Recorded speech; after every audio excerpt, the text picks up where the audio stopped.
Hello, ladies and gentlemen from around the world, especially in Europe at this current time. Thank you so much for joining us here as we are going to preview and then going to watch live for the watch along. Finland versus Russia, two greats of football. As we know, I think this is officially our second game, our first day of match day two, which is very exciting. Yes, it is. And there it is. I was going to say we are joined here by a special guest until our soon-to-be Jordan will arrive. We are joined by the voice of God, as I like to say. We have the wonderful. I think you're overselling it a little bit, Joe. I mean, I know you're a salesman in a former life, but dial it down a bit, mate. I will say, Ben, you are a god to me, because the stuff you have done for me on this channel is godlike. So thank you much. We aren't seeing you, but we can hear you, and that is your voice is music to our ears, I can easily say. And we're going to be, as I said, guys, get your thoughts in the comments. We're getting score predictions coming in. What have you thought of Finland? What have you thought of Russia in their first match day? Of course, Russia got absolutely hammered by Belgium.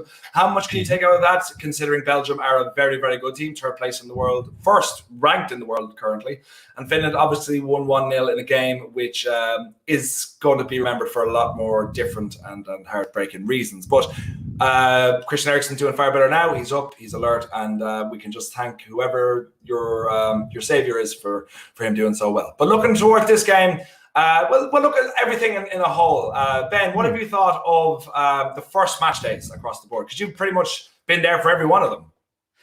Well, first of all, to anyone who's confused, my name is Ben. Like, this is the first time anyone's ever called me that on air. And like behind the scenes, I'm like, genuinely, I don't like the name Draughty. It was a bit of a long running joke, and everyone in the United States knows it's a joke, and it just got out of hand.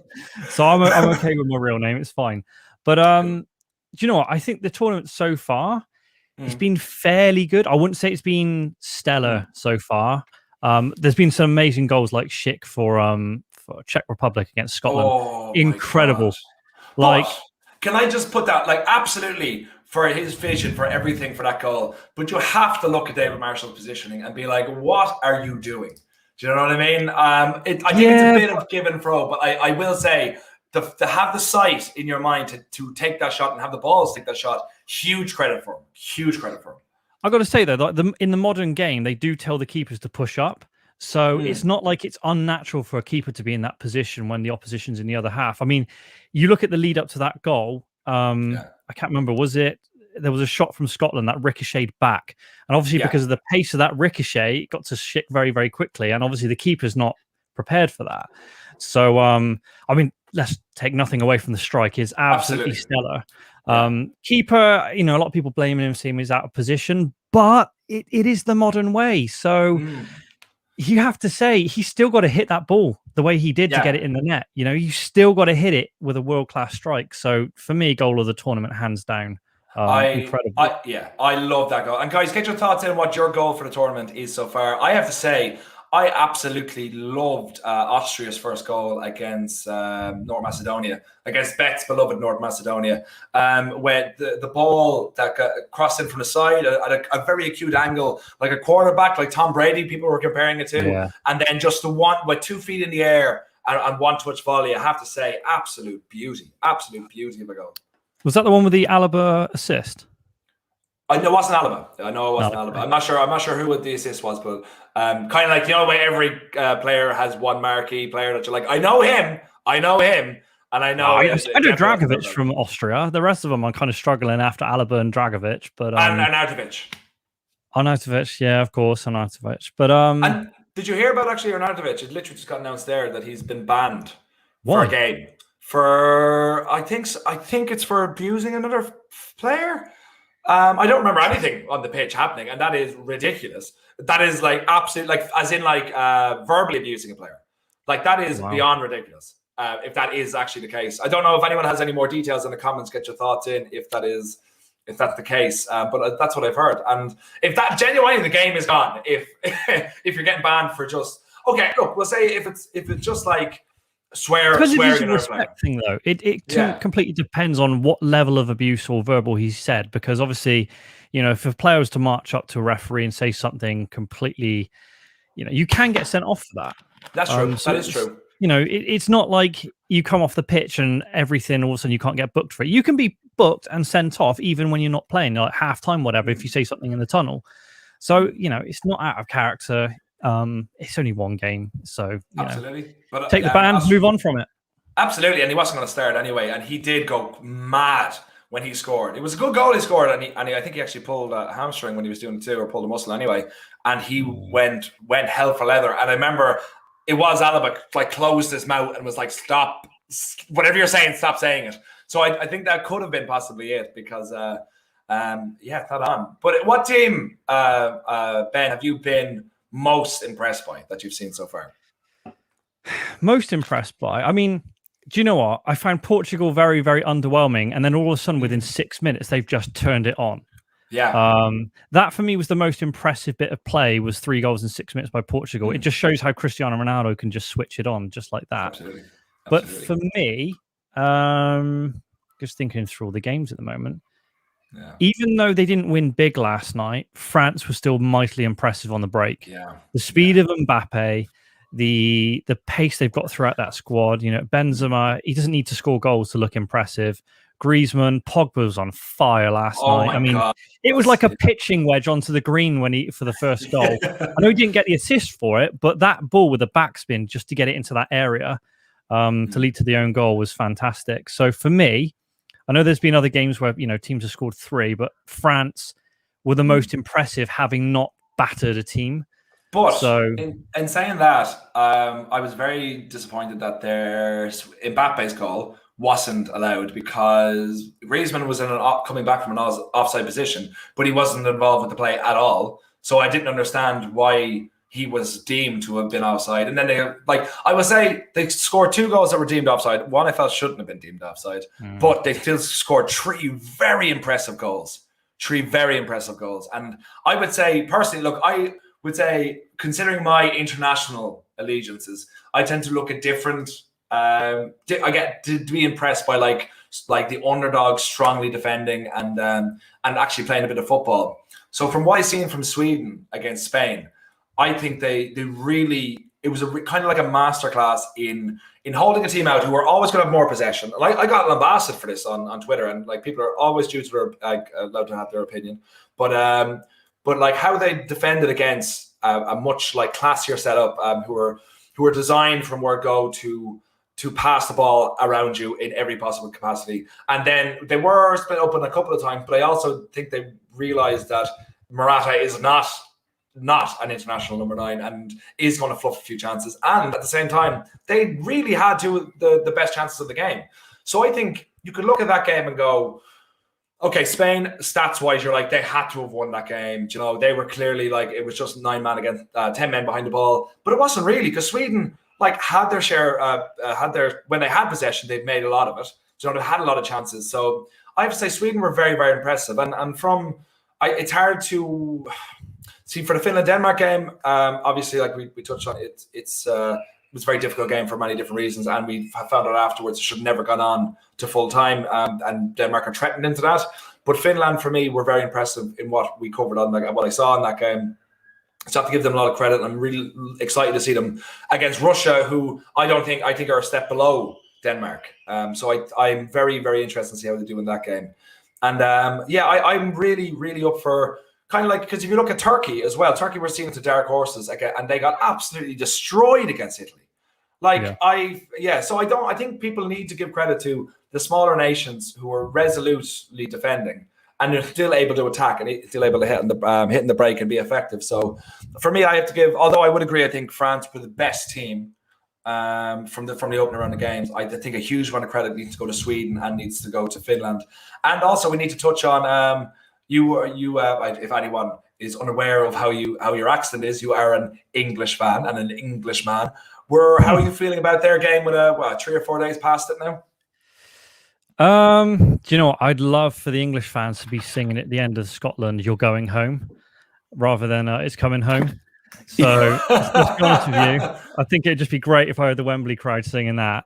I didn't think we didn't start particularly well. 20 minutes we were fantastic. Opening 20 minutes, I couldn't fault the lads. And then I think they just came off the ball, but maybe that was to do with the heat. Maybe it's under preparation. But as they say, it's not how you start, it's how you finish. Yes. A 1-0 win against a team that beat us in the semi-final of the World Cup. Yes, it's 3 years on. Yes, Croatia are an aging team. And, 3 years when you're already into your 30s is a long time. And, they're not where they were. But 1-0 against Croatia, which could have been a tricky game, could have been a banana skin at the start.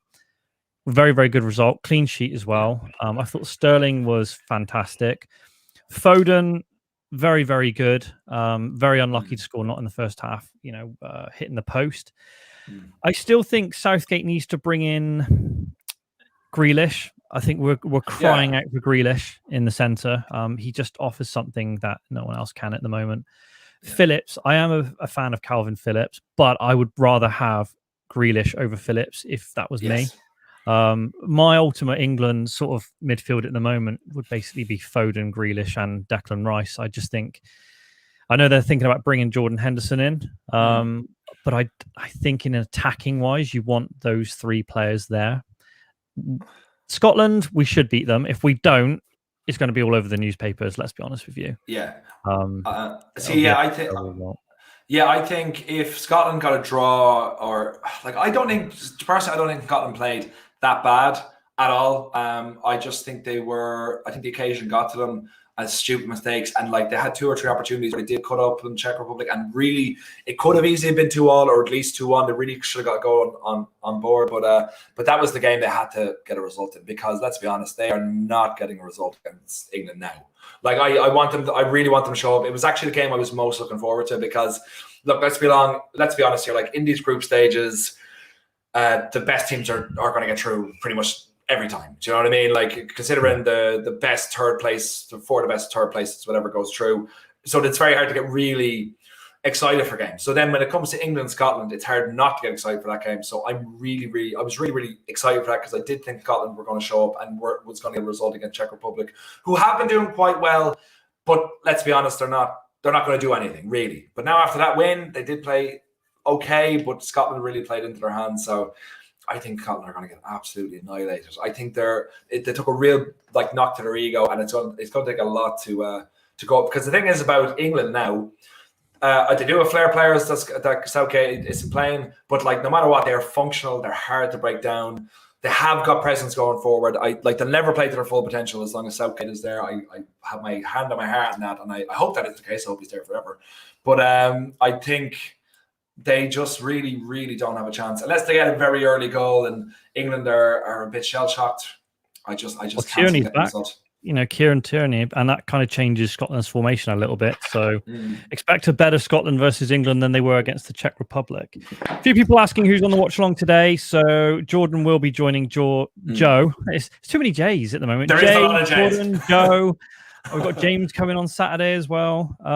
So Jordan will be joining you for this one. 5 p.m.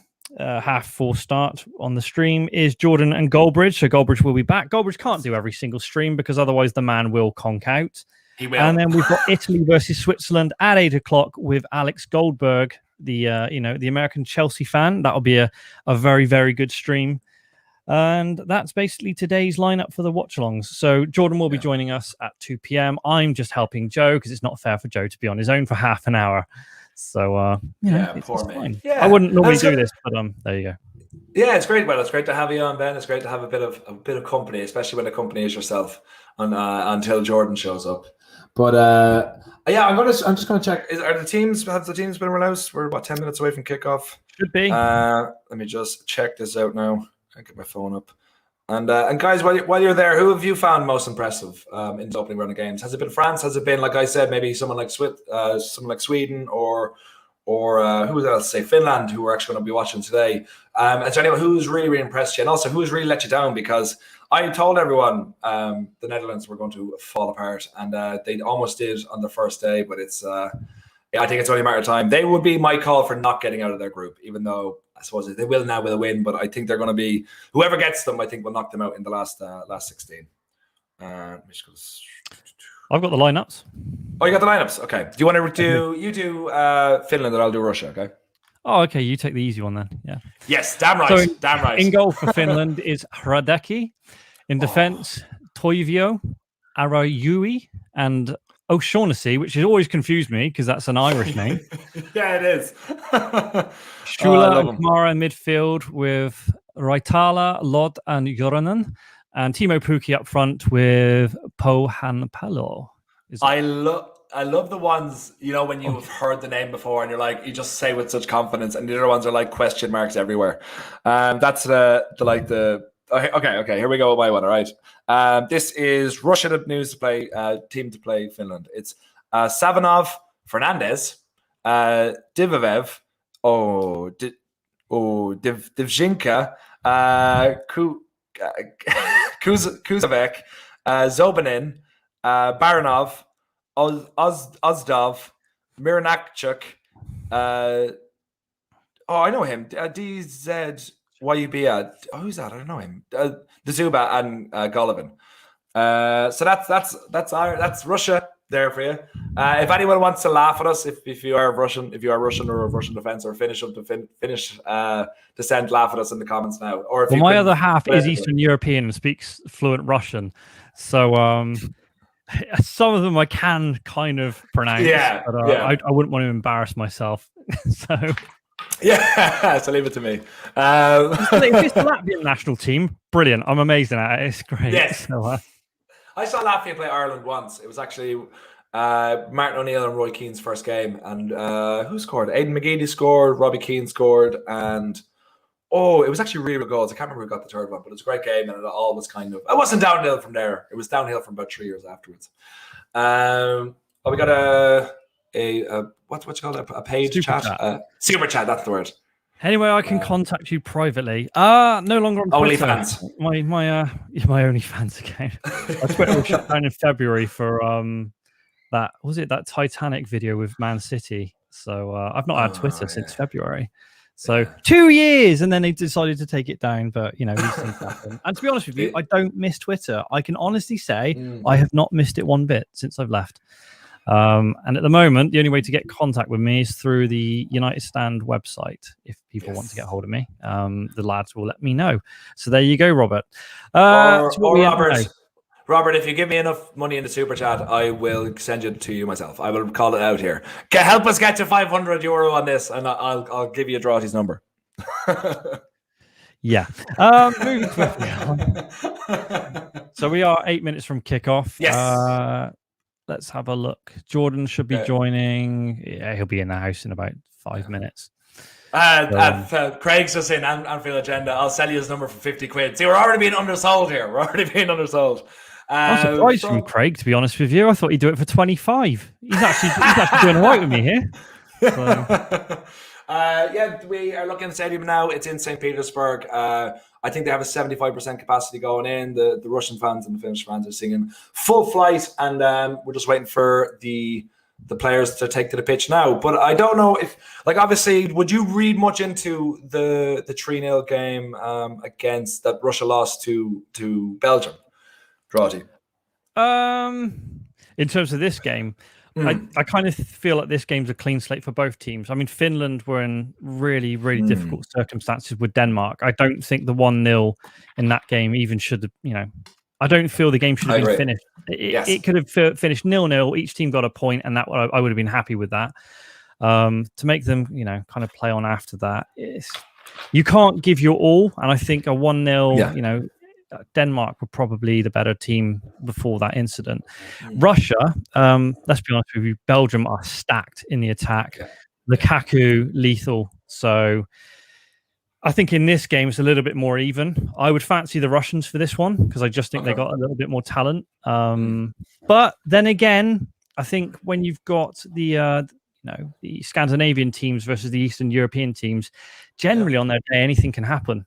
Yeah. So for me, I would expect a 2-1 win to Russia. However, I would not be surprised if Finland actually won this one either. So, but I might Russia. But what I'm saying is Finland are quite capable of beating Russia as well. Well, I think this plays into Finland's hands a little bit, but considering I don't know if they were expecting to beat Denmark in the first day. I think they were hoping to basically get 3 draws from their first from the 3 games Finland were. So I think. Sorry, Robert McCormack. Just wondered when you Yes. two were getting. When you were getting back to people who applied to the United Stand.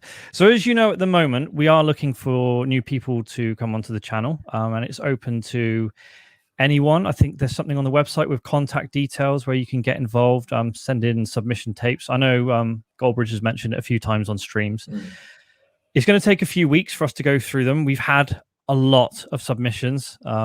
Joe's seen some of them as well. There's a lot of them in there in the emails, so it takes time to go through, and we are going to go through them.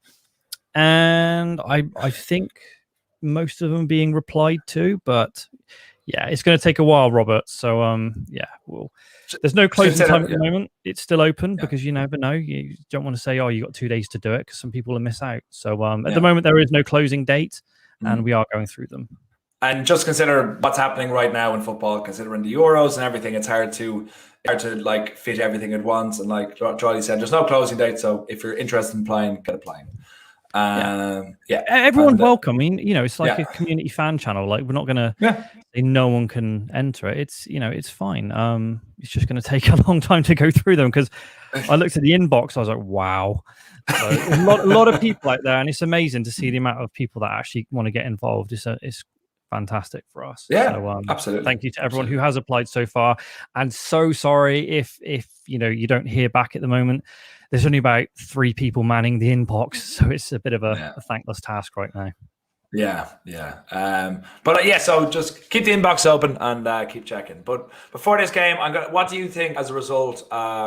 How this will go? I think a little bit this will play into Finland's hand, considering they were more than happy to soak up as much attacking as possible. Like, and the Russian defense, I don't think, is as strong as the Danish. So I actually do think Finland could win this one. I think more likely though, I'm gonna go Finland 1-0. I'm gonna go Finland 1-0. What do you think, Drotty? I'm sorry, I had to change the TV over then. I suddenly realised I was watching Cash in the Attic, and I was like, why is the football not on? Why is the football not on my TV? I'm not doing the watch-along, so I was kind of a bit confused. I was thinking, what am I got on here? So could you repeat the question? I do apologise. How do you think the game is going to play out, and what do you think the final result will be? 2-1 to Russia. I think they'll be hurting after the Belgium result, and I just fancy the Russians to have a little bit more quality in the attack than Finland. Finland are, by no stretch of an imagination, a bad side, but in this kind of a fixture, I would fancy the Russians. I fancied Finland to finish bottom of the group, to be fair. So I think it's huge. I think, look, they really, let's be honest, they need 1 point, and they're through to the next stage. And I think they will get that today. I don't think they're going to get. Well, considering Belgium could have 6 points next week, it could be interesting. That'll be an interesting game. Denmark and Belgium. So that'll be very, very interesting. But Finland need 1 point realistically to go through. I think, considering they won the first game, I think they could easily take all 3 points. But so that's why I'm going to go 1-0. They resolutely defend. Russia aren't as strong as Denmark. So I think it's going to be. I think actually that Finland are going to go through today with 6 points. They're going to be the first team to go through. Ooh, that's fun. Finland could be the first team to go through. Yeah. They didn't really think about that one. So I like the sounds of that. And but who would they be playing? Like, potentially in the next round? I can't remember how the draw system got. I know if England finished first, it's bad for England. We end up getting either Germany, Portugal, or France. So if actually I actually don't know. I'd never looked up the parameters or whatever. So if anyone knows, because Finland, well, let's be honest, I'd say Belgium will. Well, I don't know if they'll want to finish first. Who knows with that sort of thing. But the likelihood is they'll finish second in their group. They have 6 points. If anyone could tell us who they could potentially play, we'd really, really, really appreciate it. Because I don't even know how to go about checking that out on my phone. Ooh, sorry, trap wind. So I'll tell you what, you always get one team at a tournament who performs way above their level. Iceland was one of them. USA going back in the early 2000s. They got through the semi-finals. Turkey on a number of occasions. Yeah. Costa Rica got to the quarterfinals and missed out on the semi-finals on penalties in South Korea. Yeah. Cannot forget South Korea. South Korea. 2002. Ireland got to the quarterfinals in 1990, famously. Also, we beat England on the way there. Drew with them 1-0. Sorry, we beat them in '88. Amazing stuff. It could, like, Finland are such a hard team to break down. I remember we only covered half the match, but like Denmark really did not get a sniff on goal outside of their penalty. So also second in the Group A. So Italy, Wales, Switzerland, or Turkey. So it could potentially be Finland versus Wales. I guess Wales are likely to come second in that group. See, if Finland were to get Wales, I guarantee Jordan would be licking his lips, thinking, "Hold on, we could get into the semi-finals if that was a potential fixture that happened." Yeah. So yeah, and exactly as Apostle Lost 13 said, Greece 2004.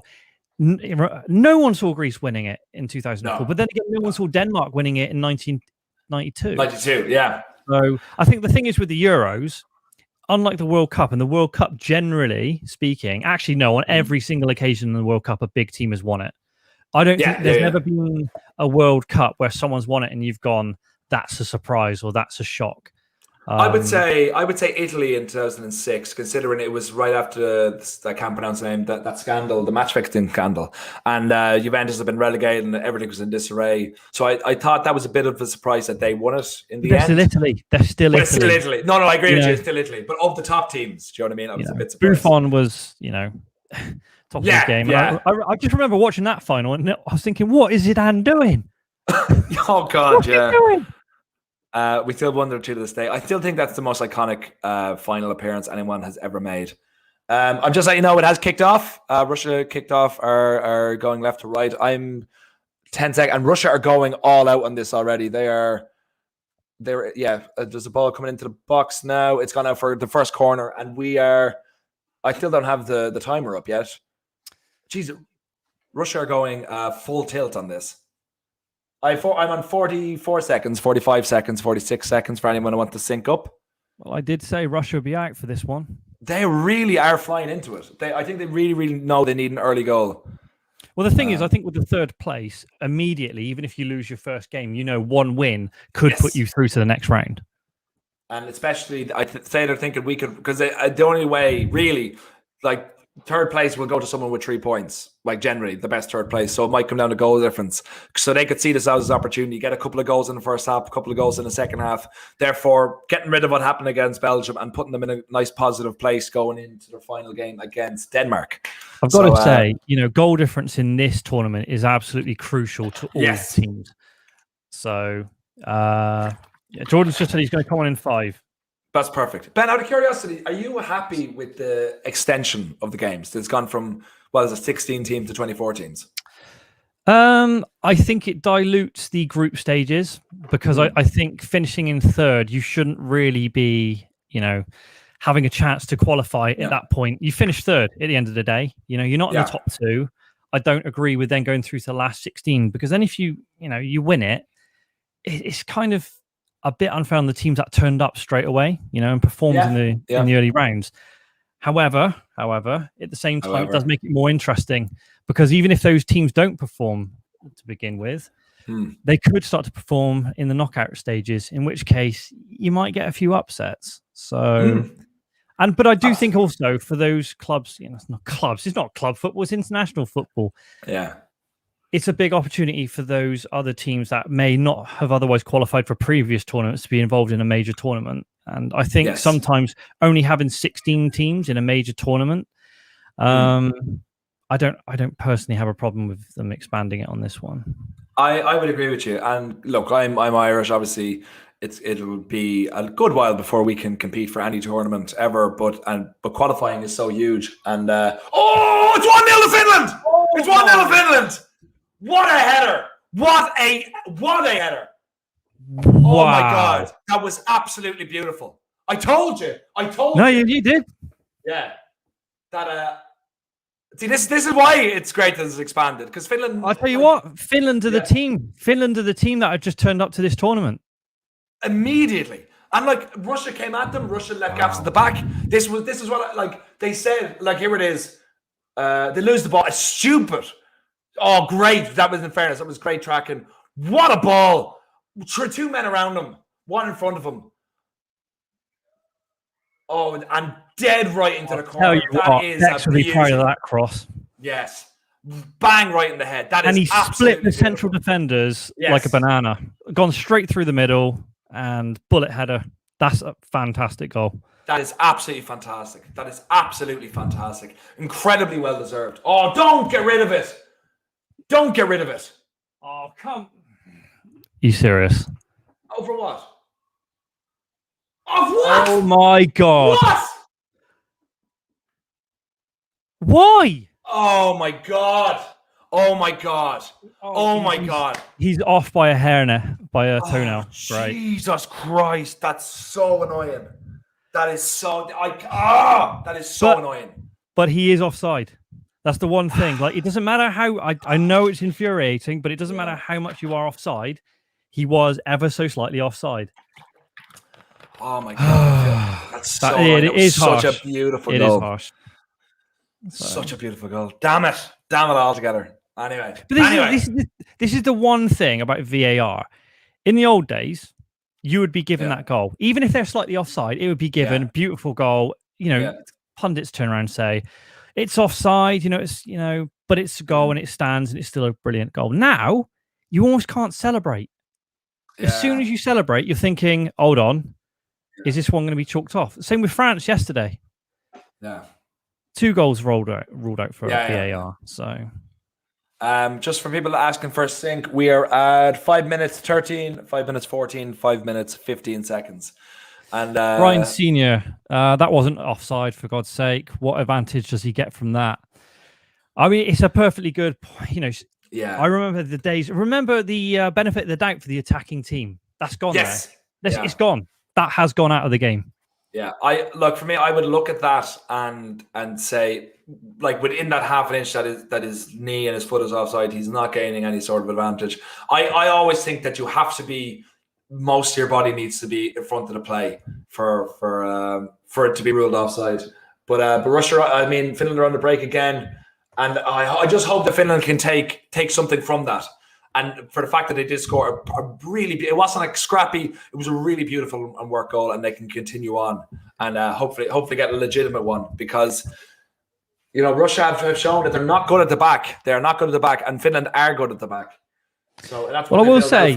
That happening so early in the game can work both ways, because Russia will feel that's a kick up the bum. They need to realize, they need to defend better there. And Finland are obviously going to try and get at them down the wings. So, because you can see right now on my screen that Finland have everyone in their own half, because they know Russia started off, and Russia did start off on fire. So I don't really know, do they calm down? Do they even move further? It's hard to really know what Russia take from going well, allowing themselves to be 0-0 now. But Finland have the ball. They're playing around a little bit at the back to the goalkeeper. Russia have still yet to have a shot on target or really do anything, but they are pressing. But that's a very interesting start to a game, and it just my heart's gone. By the way, Joe, I forgot to say, because I've never spoken to you live on air before. Welcome to the channel. You've only been here 2 weeks and straight into the deep end. So well, thanks so much. Yeah, no, it's absolute pleasure to be on, and thanks for the welcome. And it's absolutely a dream to be here. So thanks so much. And it's been great doing these watch alongs so far. Everything's been interesting, and it's just great being surrounded by really wonderful footballing minds. So delighted. Score prediction: Rice Krispies. Welcome back, Rice Krispies, or Royce Krispies. I am predicting 1-0 to Finland. It started off 1-0 to Finland, and now it's back to 0-0. But I would still say it's 0-0 to Finland. And 0-0. Yeah. I'd just say 0-0. I would say. Is it an Irish thing? Is it? Yeah, 0-0. Is that not a cross continental? See, for me, it's always 0-0, or it's 1-0, 2-0, 3-0, 4-0. I've never said 0-0. So. 0-0. Oh, really? Okay, maybe it is an Irish thing. I never noticed that. But I would say, we need Drory to replace Sir David Attenborough. But okay. Oh. I think it's just a microphone. I'll be honest with you. I think it's just a microphone. So no, you sound like Stephen Merchant, to be fair. Someone said to me the other day, "You sound like Stephen Merchant. You should do a podcast." I was like, "No, I'd just be done for copyright because Ricky Gervais will write to me." So. I remember one time. Okay, I work at a music festival called Lakefest every year, and there's a band playing. I managed the stage, and there was a band playing one day, and they were from Bristol, and they wore all these like tweed jackets and stuff like that. I'm so sorry. Oh, yeah, no, yeah. And, Were they the Wurzels by any chance? I actually worked with the Wurzels once. Their keyboard player is a doctor. Just in case anything goes wrong. They're hundreds of years old, but they're great, lovely man. But yeah, one of the guys looked at me as he's playing, and just he gave it like a look, and I was like, oh, and in my head I was like, geez, you look like the image of Stephen Merchant there. And I went up and said it to him, and he was like, he's actually my cousin. And I just the first time I literally had nothing to say, and he just goes, well, I'll tell him he said hello, and then walked off. Like, by the way, not everyone in Bristol is cousins with each other. Just for everyone, you know. So far, what I've learned, I've thought otherwise. Cheers. Russia are controlling the play a bit more. I'd say they have about 70% of the possession. Really not able to break down Finland at all, who are resolutely, just functionally defending. I wouldn't say resolutely because they haven't really had the sweat. Ball in from Russia. Oh no. Oh, that's a bad miss from Russia. That's a bad miss. Not even on target, just to the edge of the 6-yard box. Oh, that was a bit of a Mitchell and Webb look there. Oh, and that's a bad miss. Because the thing was, he couldn't even take a touch there, to be honest. That's bad. That's just the pressure getting to you. Yeah, I mean, they're only, 10 minutes into the game. So again, chance for Russia now. Finland has had one chalked out. So it's a more interesting game than I thought it was. Like, I consider it to be a bit more cagey. I thought Russia would start off strong, but it's been very interesting. Finland picking up on just past the halfway line. Here we go. Hey! Hey! Oh! For all the Sopranos fans. Welcome to the party, Jordan. Guys, I've missed you. We have missed you too. Everyone, welcome Jordan to the stream. He's coming to see, guys? Yeah, he's coming to see potentially Wales playing. If Wales have a successful tournament, they might be playing Finland soon. So he's coming to check out the enemy. Right. I am. I thought I'd come and have a look, see what's going on. Drawty, I'll take over from here, mate. I've got it covered. Thank you, because I've got 1,000,001 things to do. So, Drawty, we absolutely love you. Thank you so much for being here for close to 40 minutes. Everyone in the comments, give all the love to Drawty. You absolute legend, mate. And we'll see you on the other side. Right, and Jordan. Yes. Honestly, Wales later. I think you can do it. So bring it home with Goldbridge. Drawty, we're going to cut through Turkey like it's December 25th, my friend. Nicely done. And on that bombshell, I'm going to leave you. Have fun. Oh, Jordan, my man, with straight in with an analogy. I absolutely live for it. So how's everybody in the comments? Let me just say hello to everybody. How's everybody doing? Sorry, I'm a little bit late. I thought I'd jump in and join Joe. Me and Joe together is the ultimate bromance watch along. Yes. So you are in for a treat. Have you seen any of this game leading up to this point? I actually listened to the watch along as I was on my way back. So yeah. I've seen heard the disallowed goal and your absolute shock. Oh, it's so annoying. It just, look, I love Finland. I've only realized this recently. I love Finland. They're just a lovely bunch of lads. And I've been told that they're like the Irish and the Scandinavians. So I love them even more for that. So just give them the goal. Just give them the goal, okay? Danny Gonzalez in the comments, I miss Goldbridge. So do I. But the good news is, me and Goldbridge head-to-head on a watch-along later. Wales versus Turkey. The big man's back. And myself. So make sure you join us there. But right now, you've got some Irish and Welsh loving myself and Joe. So put Goldbridge on ice. We'll see him later. What way do you think this is going to go? From, it's I don't know if this is playing out exactly how I thought it would. But who do you expect to win? Yeah. Just hit the post. He must have been offside. He was offside. Post. Yeah. Right. Let me have a look at these teams a sec and just catch up. Give me 1 second.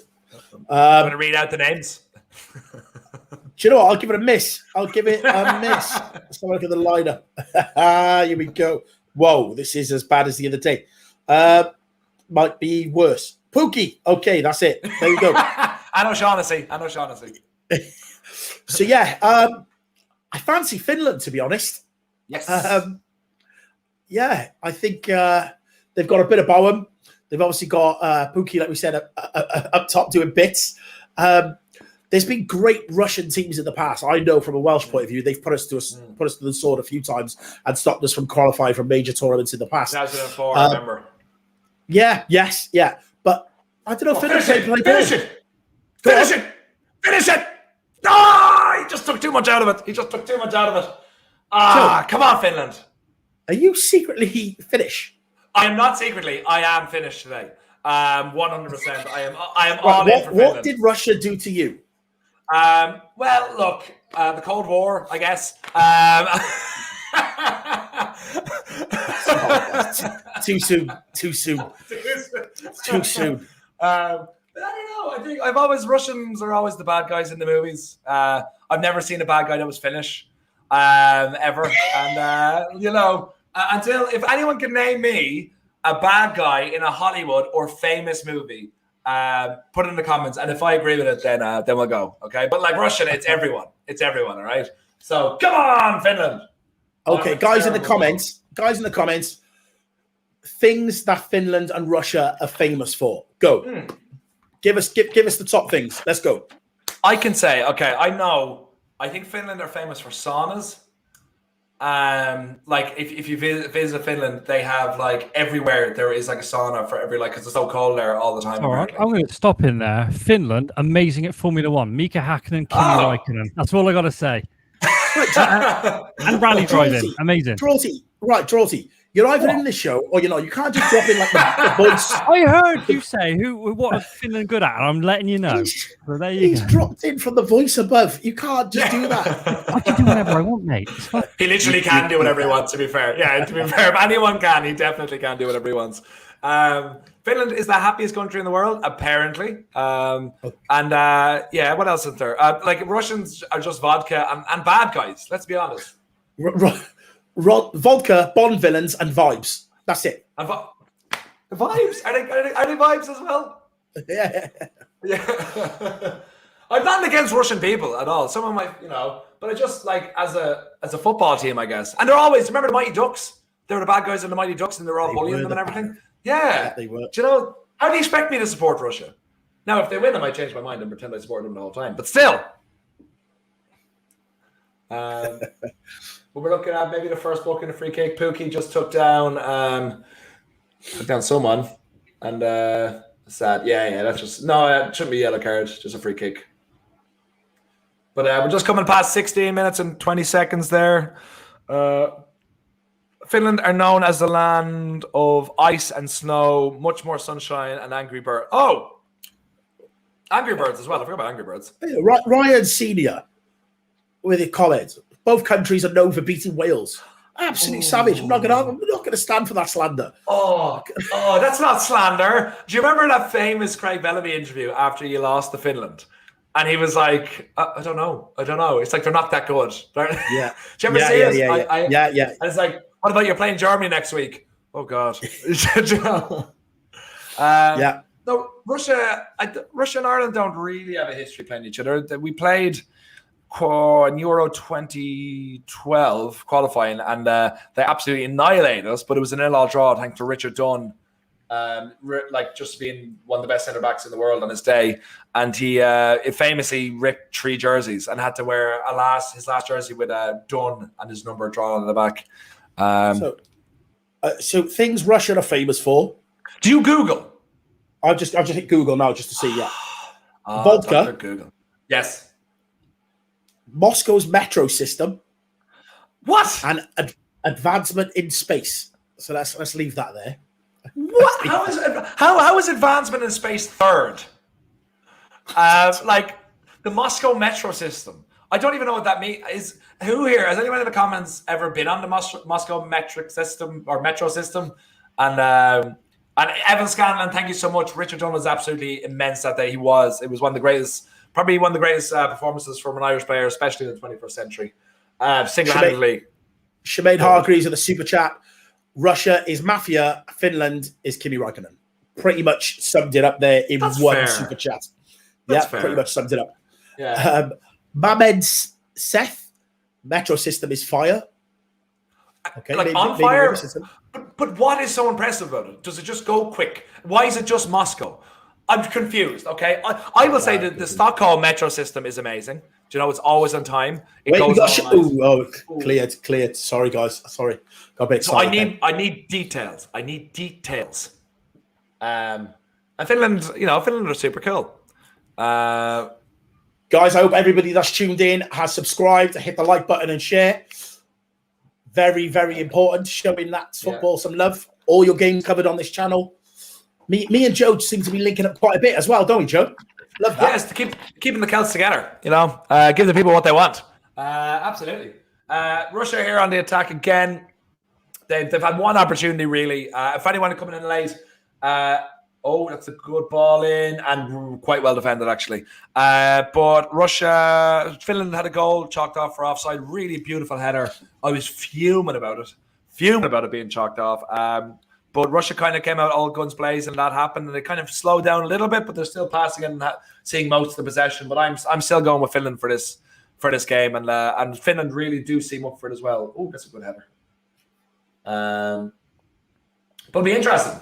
Would you look into anything like for the fact that they lost to Belgium in the fashion that they did 3-0? Do you think that will affect Russia in this game, or do you think they can just look past that because they're probably looking at that? Here we go, Pookie. Anyway? No, that's not Pookie. Who is it? He's got air. He's got air. It's not Pookie. it's your I'll man. leave you to pronounce that name, Joe. Son of a gun. It's Jim. He played on it a little bit too long. It's like it begins with a P. Oh my God, there's so many. It looks like Pocahontas. It does look like Pocahontas. Just turn around, so it's number 20. I don't know. Pocahontas. Until we get the actual name. Can someone put the actual name in there? We're going to say Pocahontas. But he scored the goal and also had a great opportunity as well that he missed there earlier. Sorry, go ahead there, Jordan. No, lots of comments asking me how I think Wales are going to get on, and am I nervous for the Welsh game tonight? I'm actually not. I really feel like we're going to grow into the tournament.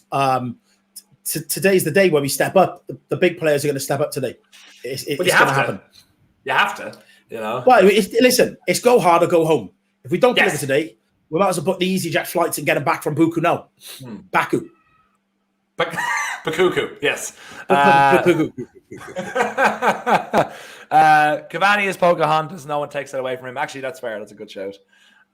Jordan, you might be crying later on. Jordan, Dan. Yeah, what do you think of Dan James? I thought Dan James had a fantastic game against... who were you playing, actually? Switzerland, that's right, yeah. Dan James is excellent, yeah. Dan James, or do you mean the Welsh Ronaldo? I'm confused. Who are you talking about here? They're one the same. Sure, I'll give you this one. Yeah, sure. The Welsh Ronnie. Yeah. Okay? So let me just get it right. You've got Harry Beckham. You've got the Welsh Ronaldo, and then Kiefer Moore is just Kiefer Moore. Yeah, he was the Welsh Lewandowski, but now Lewandowski is the Polish. The Polish Kiefer Moore. It's kind of reverse because he's outscoring him, so only right that we put some respect on his name. Facts are facts. Do you know what, though? I just felt like Turkey were really, really poor the other night, and I think Wales will step up. It's one of those, if we beat them tonight, the point against Switzerland is a great point. If we don't, then it looks like 2 points dropped. But I'm confident. I'm very confident. Do you see yourself setting up any differently against Turkey? I'd like to see David Brooks out there. I think he can offer us something. Other than that, no. I think I wouldn't be against seeing the same side. I think the right players are on the pitch, but we just need the better performances from them. Okay, that's fair enough. To be fair, this game is for a 0-0 draw. It has been quite a lot of action in it. A 0-0 draw. Yeah. Why are people keep commenting on this? Does no one else say this? Yes, 0-0 because there's 2 nils for everyone involved. So it's 0 for all. You're welcome on teaching you the English language and the intricacies of it, okay? I won't charge you. Right. Evan Scaddle, Jordan, Wales need Bale and Ramsey to turn up today. They were poor versus the Swiss. Mate, I couldn't agree more. We need our big players to step up. We really do. It's now or never. It seems for me with Bale, now I had kind of more so one eye on the game. It seems like they're not asking him to use his pace anymore. It seems like he's more of a target man and to kind of use his nous and to use his undoubted ability as well to kind of take opportunities as they're flung at him instead of actually creating. Do you think that's a new role for him or would you say it's more so than that? Well, I think what made him special was that explosive pace that he had. And as he's got older and the injuries have took their toll, I don't know if he does have that. I watched him quite a bit for Spurs. I always kept an eye on him at Spurs. And some games he really did look back to his old self. But the ability to be able to do that over the course of a harder season in the Premier League, I just don't think it's there. Can he switch it on in these tournaments for his country? You'd like to think so. But I think there's other players around him that seem to step up, like a Ronaldo. If we can get a dead ball situation, like I said, we've got one of the best players in the world at that on the bench, Harry Wilson. Just sorry, there's a stretcher on. There is a stretcher on. Yeah, and there's a neck brace for sub. It doesn't seem to be too serious. Everything quite calm.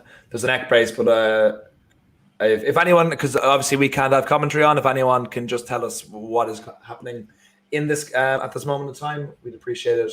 Everyone seems fairly calm about it anyway. I'm not sure if they show the replay. Karenev is coming on. Centre half is gone down. So it's nothing too serious. Nothing too serious, but I think it's whatever it is. It's more of a precaution than anything else. Mario Fernandez is going off to replaced by Karenev. I actually missed the incident, but it didn't seem to be anything in it. Just the stretcher's waiting to go. I didn't actually see the incident. Oh no. Yeah, if anyone is just felt awkward. Okay, thanks, Christopher Hamilton, for getting that in.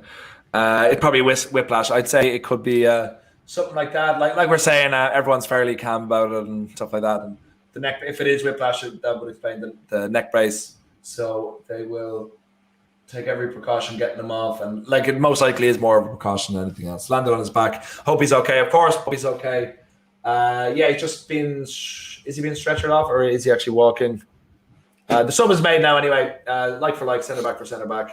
Russia won't like having to change it around their defence so early in the game. This might work to Finland's advantage. Obviously, Finland have had the best opportunities so far. Russia have had one or two, but Finland have had it in the back of the neck, which was ruled out for offside. And I want my Finnish boys to get another goal in, and they are doing quite well. Would you like to come up? It just say works out that Finland do win this game. They're guaranteed into the next round, most likely second spot. And considering Wales most likely would come up against them, how would you feel about going against them? I fancy Wales against anyone. Really? You put Wales against... Yeah, but listen, the red wall is strong. We are Welsh Spartans. You can put us against anyone and we can turn up on our day. But the big players have to show up. And against Switzerland, they didn't. We have got really good players now in this era of a Welsh team.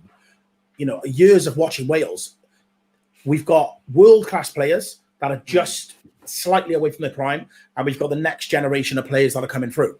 On their day, turn it on, and we can beat anyone. Just so Baranov just got a yellow card for Russia there.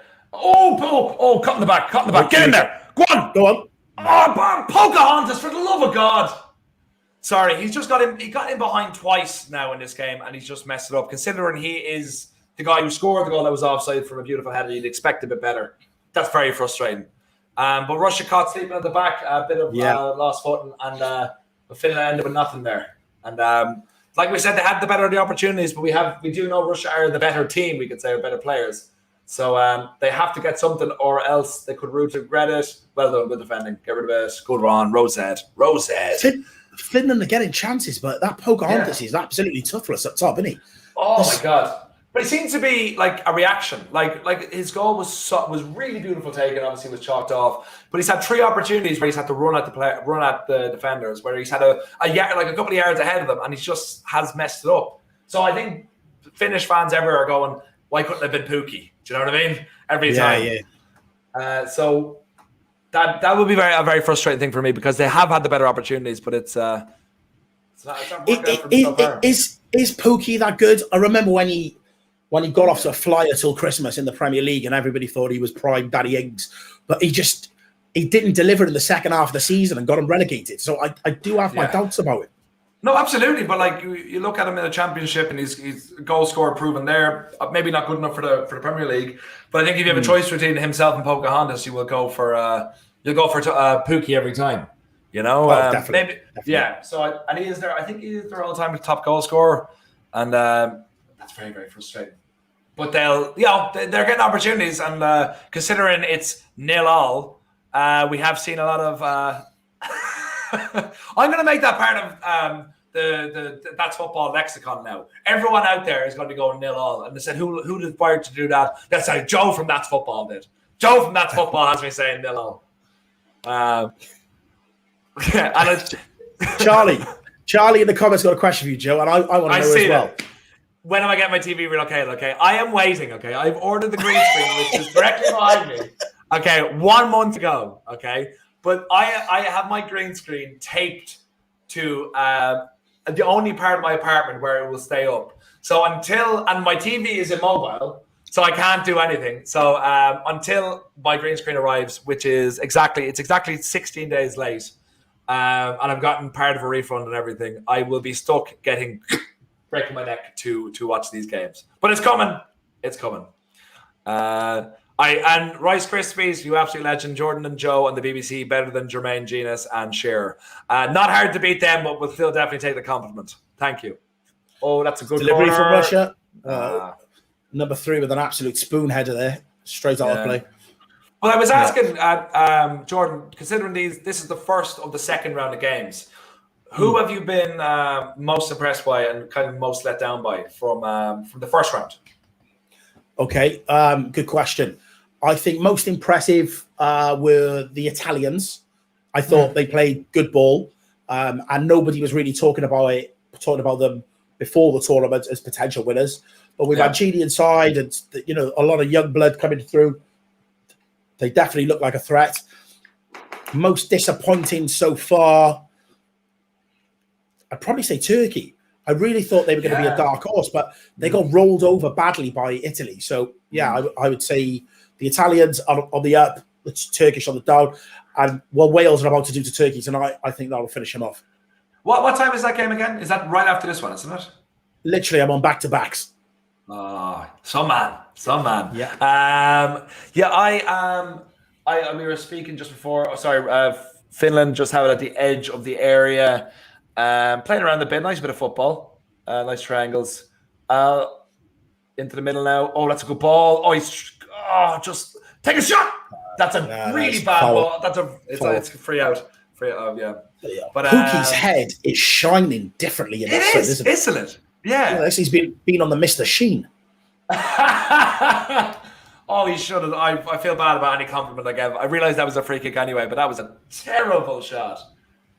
Jesus Christ. I know it was bouncing a bit. But who were... for me, I was saying it just prior to you coming on. But I kind of look at things differently because obviously my national team aren't known for their attacking prowess. So I kind of find a lot in smaller teams defending resolutely. So I have to say I was really impressed by the Swedes against Spain, considering that not only they... kept a clean sheet and really played defensively well and didn't look like their backs against the wall. They did look comfortable in how they were defending. A couple of good saves and Morata just being Morata, meaning that you're never going to get a goal from him. And also you could arguably say had the best opportunities of the game. So for me, really impressed by Sweden, really impressed by Finland in very difficult circumstances against Denmark, obviously. But even from before the incident happened, I was very happy with how they were playing. And then if you go bigger, we were saying before, France, that should have been 3-0. I was annoyed with Mbappe's goal being ruled off because Griezmann was in an offside position, but he wasn't part of the play. But it should have been more than 3-0, and they look comfortable in defence, comfortable in attack. So for me, I think France were the most impressive. Obviously, Portugal as well, and Italy too. So it's looking like all the big teams are looking up for it. I think I still stick by my prediction that Belgium are going to do nothing in this tournament, and neither are the Netherlands. I was watching them against. I saw the first half against Ukraine, and they're just a very, very poor team under Ronald de Boer, and I think pretty much every team is a poor team under Ronald de Boer. So I think they're going to be, if anyone gets them in the last 16, I'm sure they'll get through now because they won. but I don't see them getting past the last 16. Yeah. Super chat from Nikki Cadogan. Ollie will never drop Lindelof. Well, I think proof's in the pudding there. No, that's his guy.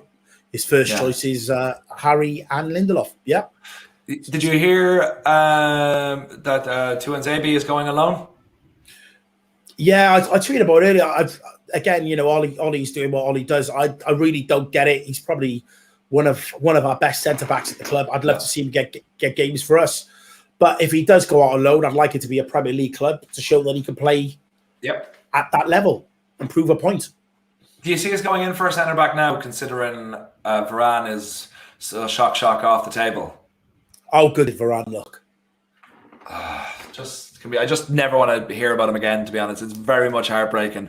But do you see us going for do you have anyone in mind, or do you think it's a CDM? I personally would prefer a CDM anyway, but I would love a centre back as well. But do you think we're just not going to get a centre back now? I really don't think. I don't think he's going to go for a centre back. I really don't. We're not really getting linked to anyone like of any sort of strength. I think it'll be the right wing and a right back. I really don't think we're going to do a lot of business. I think 2 out, 2 in. A really interesting comment from Mike M there. At least Axel's going to be coming back. Ollie might be gone. Don't know if anyone's seen the fixtures, but October and November are scary. Absolutely grim. Yeah. So it could be a tough run to Christmas. But the first 5-6 games are all winnable. Yeah. So if we get those, points on the board, and we should be okay. Absolutely. But onto this game, a slightly more cheery outcome than I'm sure next season will be. It's still 0-0. Finland have had the ball in the back of the net through Pocahontas, as we're calling him, in the first 2 or 3 minutes, which was ruled off for offside via VAR. Russia have had a couple of opportunities. Russia's centre half has gone off through injury, Fernandez, and there's a couple of bookings going around. Finland definitely have had the best opportunities. Russia have had a couple too, but it's still deadlocked as we move into just coming into the 36th minute in the next 10 seconds. So just about 9 minutes, 10 minutes so for half time. But it's Joe. If you look again, we're both offside. Okay, well, no, fair enough. If they're both offside, I only saw them in the corner of my eye. But if both goals, French goals. A lot of action just happened there, and there was a boot in the face as well. Oh, that could be nasty. It was completely unintentional. Oh, that's a. Oh, see the replay on that. Yeah, I'm just gonna watch it back. That's the defender who just came on. Beautiful ball. Great ball into the box. Booted the head. Oh, that is completely accidental. Yeah. He just swung. Like he just was. I think ricocheted off the post or whatever. Beautiful ball in. Yeah, great ball in. Yeah, really well defended. Oh, literally. That is nasty. But that's completely a beautiful unintentional. Ball into the box. Yeah, wonderfully defended. Oh,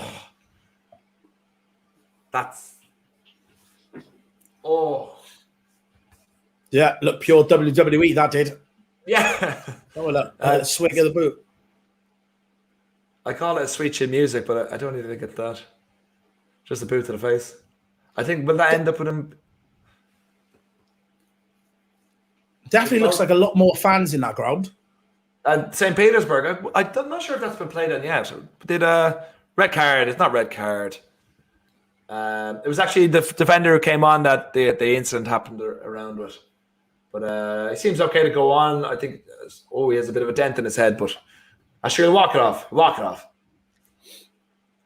But we've a corner to Rush anyway. No discipline, which didn't need to be. Roundhouse kick, actually. They have a rush dead right. Random one, guys. Anyone in the comments? Anyone else's hay fever playing up something terrible today? Mine's absolutely on flames. My eyes are absolutely killing me. I just sat, with this ring light on. Yeah. Just random watch along thought. I thought I'd share with you guys. You still look great, Jordan. So don't let anyone else tell you any different. All right. Someone else is down now.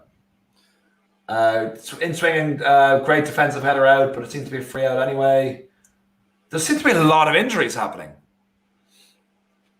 Even like no one being taken out of the game, but just one person taken out of the game, but just a lot of little niggling things happening. Arthur Lowe, Wales Wednesdays. What is that like 2 for Tuesdays? But yeah, whatever it is, I'm all for it. I think today is the day we roar and get 3 points. Is today Wednesday? Today is Wednesday. Wales Wednesdays. I love it. Wales Wednesday. Has a ring to it. Oh, what a shocking touch. Finland, for the love of God. I love them and they just let me know. That was Shaughnessy. No, that's not Shaughnessy. He wouldn't do such a thing. What are you guys' thoughts on the game so far? We're, of course, coming up to just about 40 minutes or about a minute off 40 minutes. I do think it's a very open and all draw. We are seeing the standards a bit because there are stupid mistakes happening, like bad passes that should be easily made, and bad touches and really bad finishes. But like it still feels like it's an open and good game. But are you guys enjoying it, or are you just enjoy listening to our voices? I've got a Finland, Wales, and Italy treble. Ooh, David? How much have you got on that? And what odds did you get? That's an interesting one. I would go with the same there because Italy should win, and Finland. That'd be the big one, I guess. Finland winning in that one, but Wales. Oh, Wales and Turkey is really going to be a good one tonight. It is. It's going to be a banger. It is going to be a banger. And I'm glad I'm watching it with Mark. I'm glad. Yeah. It'd be good. Yeah. That might be something you regret, but because if you do tend to drop any points, possibly even 3, he will never ever let you forget it. Ever. He won't, but he's also going to have a double helping of humble pie when we put Turkey to the sword. So I want to be there and see that reaction. Absolutely, and I'm going to be there to see the reaction in the comments. And that's a good play, but just not strong enough from Finland. Should be a free, is it? It's a bit of a scrappy game. Like there's frees happening pretty much non-stop. We can't really get a proper flow of it, but I guess that's the sort of game we're expecting from this. Can you remember the last time you guys played Turkey, actually? No, I don't. Let's have a look. Last time Wales played Turkey. Good defensive. It doesn't. It's not a fixture that seems to ring a bell. To be honest. I can't remember the last time Ireland played. I think we played Turkey recently enough in a friendly year. I think so, but I can't remember. Good pressure from Pukki, pressing, and header in the center. Yeah, there's no real flow to the game as of yet. This is the sort of flow I like though, where it's just like scrappy and battles and kicks and bad passes, another bad pass. Joe, what are your thoughts on the Irish football? Evan, a good question. Irish football at the moment. I think we have spotted the problem, which was Mr. Delaney, after the whole world knowing the biggest open secret in the world, and he's ousted. I think having Stephen Kenny in is he should have gotten it instead of Mick McCarthy. What was it, 2-3 years ago? And I think it's a long road. We are so far off, but I think we're finally moving in the right direction once we stick with Kenny and once we stick with the plan of actually playing football. But I think Kenny is a great man to keep that going. And also Brian Kerr in 2004 trying to do the same thing, and he should be brought back into the FAI immediately. But he's not a yes man, and neither Stephen Kenny. But Stephen Kenny is he's earned the right to be there. So it is a long battle. I feel it's going to get worse before it gets better. But we are on the right road. We just have to stick by it and realize the football we were playing for so long was just beyond disgusting, and we're trying now, and that's the most important thing. And thanks for the question, Evan, and thanks for being in the comments. Right, Turkey boasts an impressive record against Wales, last losing in a fixture in 1981. In fact, the last time they played was 24 years ago, and the game finished 6-4 in favour of Turkey.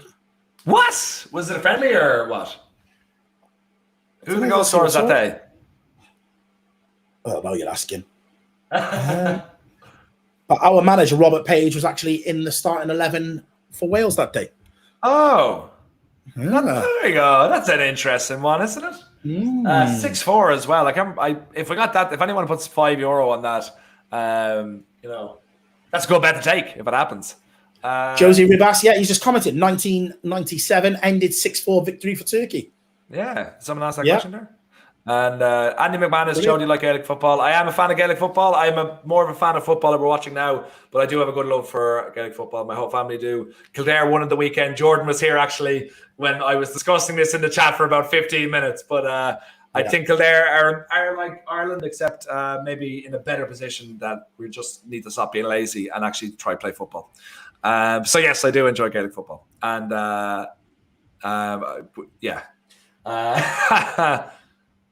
Russia having, we're coming into the 43, 55, 56, 57. Still in all, Russia with a bit of possession here. Probably going to see out the half the stronger, without really having made any openings so far. Are you a fan of WWE? I have been in my time, you know. Were you a fan of WWE in your time at all, Jordan? Of course. Yeah, it's hard not to be. Let's be honest. Like, yeah, who was your favorite? Stone Cold Steve Austin, always. I mean, I love Stone Cold. I loved The Rock at the time, but in hindsight, like Stone Cold was just like the best ever. I love Shawn Michaels as well. Stone Cold. Yeah. Stone Cold. Yeah. Joe, what about hurling? Absolutely love hurling. It's the fastest field sport in the world, and it's something you have to be born to play. An absolute genius sport. Jordan, the question for here, a very, very good question from Evan. Would you take Chris Coleman back at Wales? Yes, I would. He definitely had a togetherness with the squad. I think it was always going to be a tough ask for anybody who followed Gary Spreed. Rest in peace. Yes, absolutely. I think it was always going to be a tough ask, but Chris Coleman definitely got the players together. I know we've got this whole hoo-ha with Ryan Giggs hanging over our head. I don't think Rob Page has got the experience, but yeah, I would give it back to Chrissy Coleman. Yeah, absolutely. Just 6 minutes about of time here, guys. Finland are now in attack, and it's just stupid mistakes there. Just give away a ball for absolutely no reason. But they're quick getting back. Oh, look at the wing! Look at the wing! Just a bad ball from Russia. Like, there's opportunities on both ends, but just neither team have the quality to find their man and to make it stick. That's a good ball though. That's a good ball. Yeah, that's free. It's a really tall Russian team, isn't it? They're all like giants. Well, they're all made in petri dishes. Like, they're all yeah. Have you not seen Rocky 4? You know, with Ivan Drago. With Ivan Drago, if he dies, he dies. Like, come on, another bad guy who's Russian. Come on. Like, you get to say things and get away with it. If I said some of the things you say, they'd get clipped and I'd be in a whole world of trouble on Twitter. But you say it with a jolly Irish accent and smile and just get away with it. Yeah. Boom, baby. Oh, it's 1-0. It's 1-0 to Russia. It's at the back of the net. Oh, 1-0. Number 15 a score. Let's see who that is. If he dies, he dies. He's not. It's miserable, the manager. Let's see what happened there. Goal. Mirang. Yeah. There's been a goal. By who, Jordan? By who? Moranchuk. Let's have a look at that. I might have to turn this. I'll just hear the pronunciation. 47th minute. Wiggle his way through. Good finish. It's a good finish into the top corner. But look, he took a heavy touch here, and he should have been closed down. Yeah, like that. I'll equally say it's a very, very good finish, but very poor defending from Finland. Yeah, the keeper just out keeper's reach. Damn. The Russians are winning. It's a good finish, though. It is a good finish. Someone just said I pronounced it right. Moranchuk. Am I right? Give me a clap emoji if I got it right. Give me the poo emoji if I got it wrong, guys. I'm seeing no clap emojis. I am seeing no clap emojis, Jordan. I'm not seeing any poo emojis either, so let's just see what happens. I think people are so mortified that they can't even possibly respond to it. I think they're just putting their heads in their hands. People are busy crying. And they're agreeing with me. The clap emojis are for me saying, yes, Joe, you're right. Look at the clap emojis. No, they're going, yes, Joe, you're right. We're clapping for you for being correct. Joe, put some respect to my pronunciation. I've just nailed that one. Clap emojis. We're 1-0 to Russia with just about 3 minutes left of the first half. This changes everything, considering that that Russia went. Oh, we got a poo emoji. Considering that Finland did go 1-0 up with a beautiful header in the first half that was ruled off for offside. Finland had more of the chances, but just wasted it through poor playing. So Russia probably do deserve to be 1-0 up, but they're the bad guys, and I don't want them to win. Damn. But I might change my tone at the 75th minute. So what, Joe? As we sail into half time now, 48 minutes, a couple of minutes left. I want to ask you over half time, what did you make of Pogba's performance yesterday? Well, I was very, very impressed, I have to say. I actually saw a stat this morning, and what everyone reading the stats, that he's played 28 times with Kante and like 22 wins, 6 draws or something like that. So when he's playing in a team of world-class players, that are at his level, somehow he just looks like a better player. So I think he is a player that needs to be surrounded by great players because he can do great things. And I just feel at United we're not seeing that week in, week out because it's not surrounded by the same quality. But I think he is a top class player. I do think he does sometimes get lost at tournaments, but I think this one could really be his I don't say swan song, but his like golden tournament, if you want to put it that way. But he started out brilliantly, and I'm very, very impressed. But in a way, I shouldn't be impressed because that's what he is there to do, and we've seen flashes of it. But I'm very, very impressed. What about you? Yeah, I think he's showing what we all know, which is if you put the right players around him, and if his heart's in it, he can be one of the best players in the world.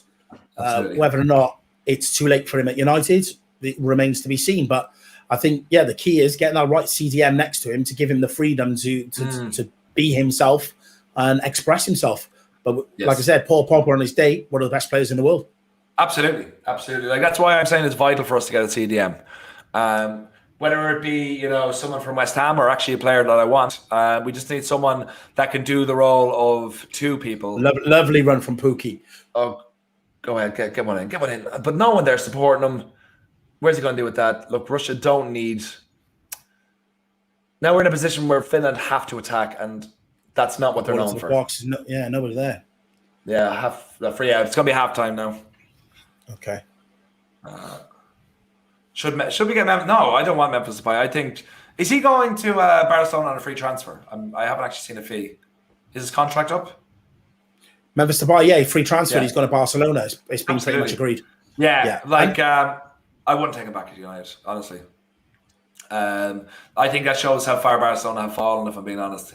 He isn't someone who's lit the world on fire. Like, he's done well at Lyon, but no one's got in for him. Why has no one said last year when he was a year left on his contract, let's go from now? Even though United would have got a fee, there was no one talking about buying him. The only people that were linked to him were us when we were desperate because we had the buyback fee, so we would have got him for cheaper. So no, I think that just shows how bad Barcelona have fallen off their perch, and I wouldn't have him back. A free transfer, why not? But he's not going to be a starter for us, and he wouldn't. He's not if he's a starter for Barcelona.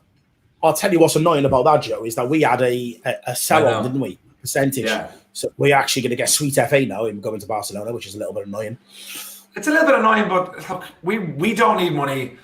We can afford any player we want in the world. So us missing out on possibly 10, 50 million shouldn't affect us in any way. Really, it shouldn't. And it doesn't mean anything to me. I'd rather, it kind of sums up the player and the personality of the player. That sure, he's how are you, Connor Roberts? Thanks for being in the comments.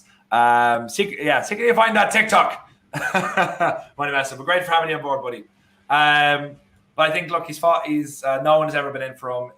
Leon was supposed to be a stepping stone for him, and sure, you could say it is. He's going to Barcelona now, but it just shows that Barcelona can't afford anyone, and he is a good quality player on his day. Obviously, he's starting for Netherlands, but Netherlands aren't what they used to be. So, I think I think nothing of the deal, if I'm being honest, and it shouldn't be looked into too much. I think you look at Barcelona, Real Madrid, they need to bring players in to try and get a title challenge going for next season. But like I said, they're broke as a joke, so they've got to look at loans and free transfers and stuff. So I think that's what they've done non-stop, isn't it? They got Depay. They were going to get Wijnaldum, who's gone to PSG. They were literally just looking at good quality, and I guarantee you, players like Wijnaldum and Depay were realizing, like, they were kind of linked last season and they had a year left on their contract. They could have easily signed a new contract, but they're like, Barcelona want me. Do you know what I mean? Yeah, and then even though they didn't go to Barcelona, like he didn't go to Barcelona, it kind of strengthens his bargaining because Barcelona were so clearly in for him that, like, PSG comes in, he can go, actually, no, I'll go to PSG and get more money. So I think Barcelona are, like, they're really, really far from where they were even 2 years ago. Like, we look at, I can't remember who was their manager prior to, was it Koeman? No, prior to Martino. Is it Martino? Who basically got them all, like, to the semi-final Champions League. I think they lost to Liverpool that year, but he got them, like, basically undefeated in the league. They were like 2 games away from going the whole league undefeated, but they won the league, and then they sacked them. And you're like, they're kind of victims of. And Enrique. No, Enrique was a good few years ago. I don't know that. It was the year they lost to Liverpool. I'm nearly sure on that. It was the year they lost to Liverpool. But they went, like, just about the whole season. Valverde, I think it was Valverde. Thanks, guys, in the comments. I think it was Valverde. But, like, he effectively went the whole season unbeaten with them. They were 2 games off. They lost to, like, Levante or something stupid like that. And then they sacked him. And you're like, he won you the league. He won you the Copa del Rey. He won you the league 2 years in a row. Like, I realize you want more, but, like, you have to give guys time to grow. And, like, their La Masia is falling apart, but, like, they're victims of their own success, comparing everything to Guardiola, you know? So it's been a long time coming, and it's genuinely surprising, but, like, they're going to fall into the thing of, like, AC Milan, Inter Milan for a long time, like, basically anyone in Serie A. It's going to happen to La Liga, and it's basically going to be the Premier League versus PSG versus Bayern Munich, I think, for the next number of years, until there is a big revamp and they're saved, because, like, El Clasico is an absolute joke at this moment in time. Yeah. No, it is. But I was happy for Atletico to win the title. Yeah. Oh, no, it's nice absolutely. to see another team going with it. I think Atletico, if there's anyone that's going to have, like, because the thing about Madrid, right, they're owned by the Spanish state. Like, the king is their owner, basically. So they're never, ever going to fall into financial disarray. And, like, I remember in, like, the late 90s, they sold their stadium. Sorry, not the stadium. They sold their training ground. Training grounds. Yeah, for 700 million. Sorry, yeah. I'm just gonna pop to the toilet and leave you to it for a minute, and I will be straight back. Okay. Yeah, go for it. But the guys you probably remember that. Gerardi's back. I love it. He generally thought he couldn't go to the toilet. I was like, "Are you joking me?" That's why I have a bottle beside me, just to be safe. You do it like that. You do a low rider, I'm guessing. I do. Better believe it. But you might have heard, and guys, get your thoughts on this. I know we've kind of gone on we're covering Russia and Finland, but we're talking about all football as well. But what are your thoughts on like we were discussing there, Spanish football, particularly Real Madrid and Barcelona? I think the thing is with Barcelona and Real Madrid have always had it their own way. For years and years and years, Real Madrid could buy whoever they wanted, would always be at the top of the game. Obviously investing heavily in their squad, generally with the Galacticos. I mean, you look at the era of your Zidanes, your Figos, your David Beckhams, Roberto Carlos, Ronaldo. The list goes on and on and on. And it kind of feels 20 years on from that, after the Cristiano Ronaldo, which is 10 years ago. Everything comes in cycles, and I kind of feel with Barcelona and Real Madrid, it's come to an end of that dominance for a very long time. A bit like with Man United. United couldn't dominate for another 20 years, No. Yeah. These things come around. I know Real Madrid have always, since the 50s, been, winning everything. I think they've won over 30 league titles. Barcelona probably into the 20s, something like that. But their demise kind of feels a bit like, I think a lot of it's to do with now the transfer market. Since the Mbappe and the Neymar transfers, even those two clubs now cannot afford to keep up the spending at that level. Neymar going for 200 million was utterly ridiculous, and it just blew the whole transfer market wide open in terms of people wanting ridiculous money for their players. A player that may have been worth 30 million all of a sudden is now worth 80 million. A player that's worth 50 million all of a sudden is worth 150 million. And the problem is with the Spanish teams is Barcelona and Real Madrid aren't backed like Man City and PSG. Yeah. Same with Man United. They don't have that kind of a backing. So they can't consistently spend at that level. But also they've bought so badly. Eden Hazard, 146 million euros for Was a that what he player who was? played. Go on. Is that how much he was? I knew it was like It was 100 million million rising to 146.2 million. Oh, and I don't think they're going to get to that level because obviously I think he's played less than 30 games in 2 seasons, which is ridiculous. And obviously there's talk of him going back to Chelsea now for as little as 40 million euros. I mean, you're talking about a 100 million loss in 2 seasons on a player. And you look at Barcelona as well with Dembele. They brought in for 115 million. Coutinho. I see we've been raided. I see we're being raided. There's lots of Donnians going in the chat, which means Goldbridge has finished his stream, which means he's sending everyone over to here. I know how that works. I know exactly what goes on in this situation. So you can't fool me, Goldbridge. I know what's going on. So, welcome, Donny in crowd.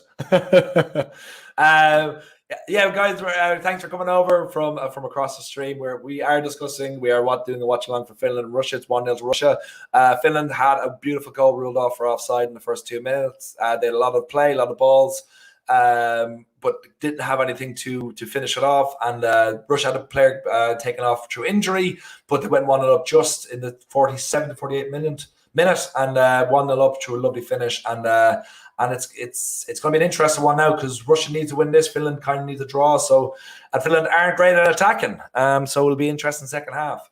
But we are kind of more so talking about right now, I guess, the weary world of football, especially the Spanish side. So if anyone has any other thoughts on what we're talking about, especially transfer fees, get them in. And I'm joined here by the voice of God for That's Football. And people really need to stop calling me that. Otherwise, I'm going to get a complex. It's already there. But I'm wondering, will there be like a financial or a cultural reset after this pandemic? Considering people are saying there is no money, we can't afford this, we can't afford that. The likes of like Sancho's value has dropped 20 million or something like that. Well, I think the way the transfer market is going, it's completely unsustainable. You know, every season, if a team wants to improve, Barcelona, I think it was 120 on Dembele, and then there was another 100 million on another player, and I can't remember who, and another 100 million elsewhere. I think it was something like 360 million on 3 players. I mean, that amount of money on 3 players is completely unsustainable, and if they flop, you've effectively just flushed that money down the toilet because you're not getting it back. Yeah. And I think in the transfer market, you look at Harry Kane, he's worth so much to Spurs. They can afford to ask for 200 million for him because he's that level of player.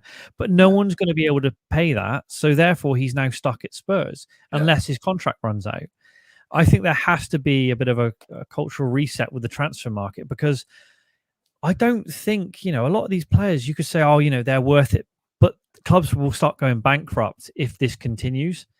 Like an Mbappe, fantastic. Love Mbappe, incredible. Same with Haaland. They're 2 of the next generation. After Messi and Ronaldo, it's going to be, Mbappe and Haaland. Yeah. But, if 200 million for a player, like, talking 400 million for the pair of them.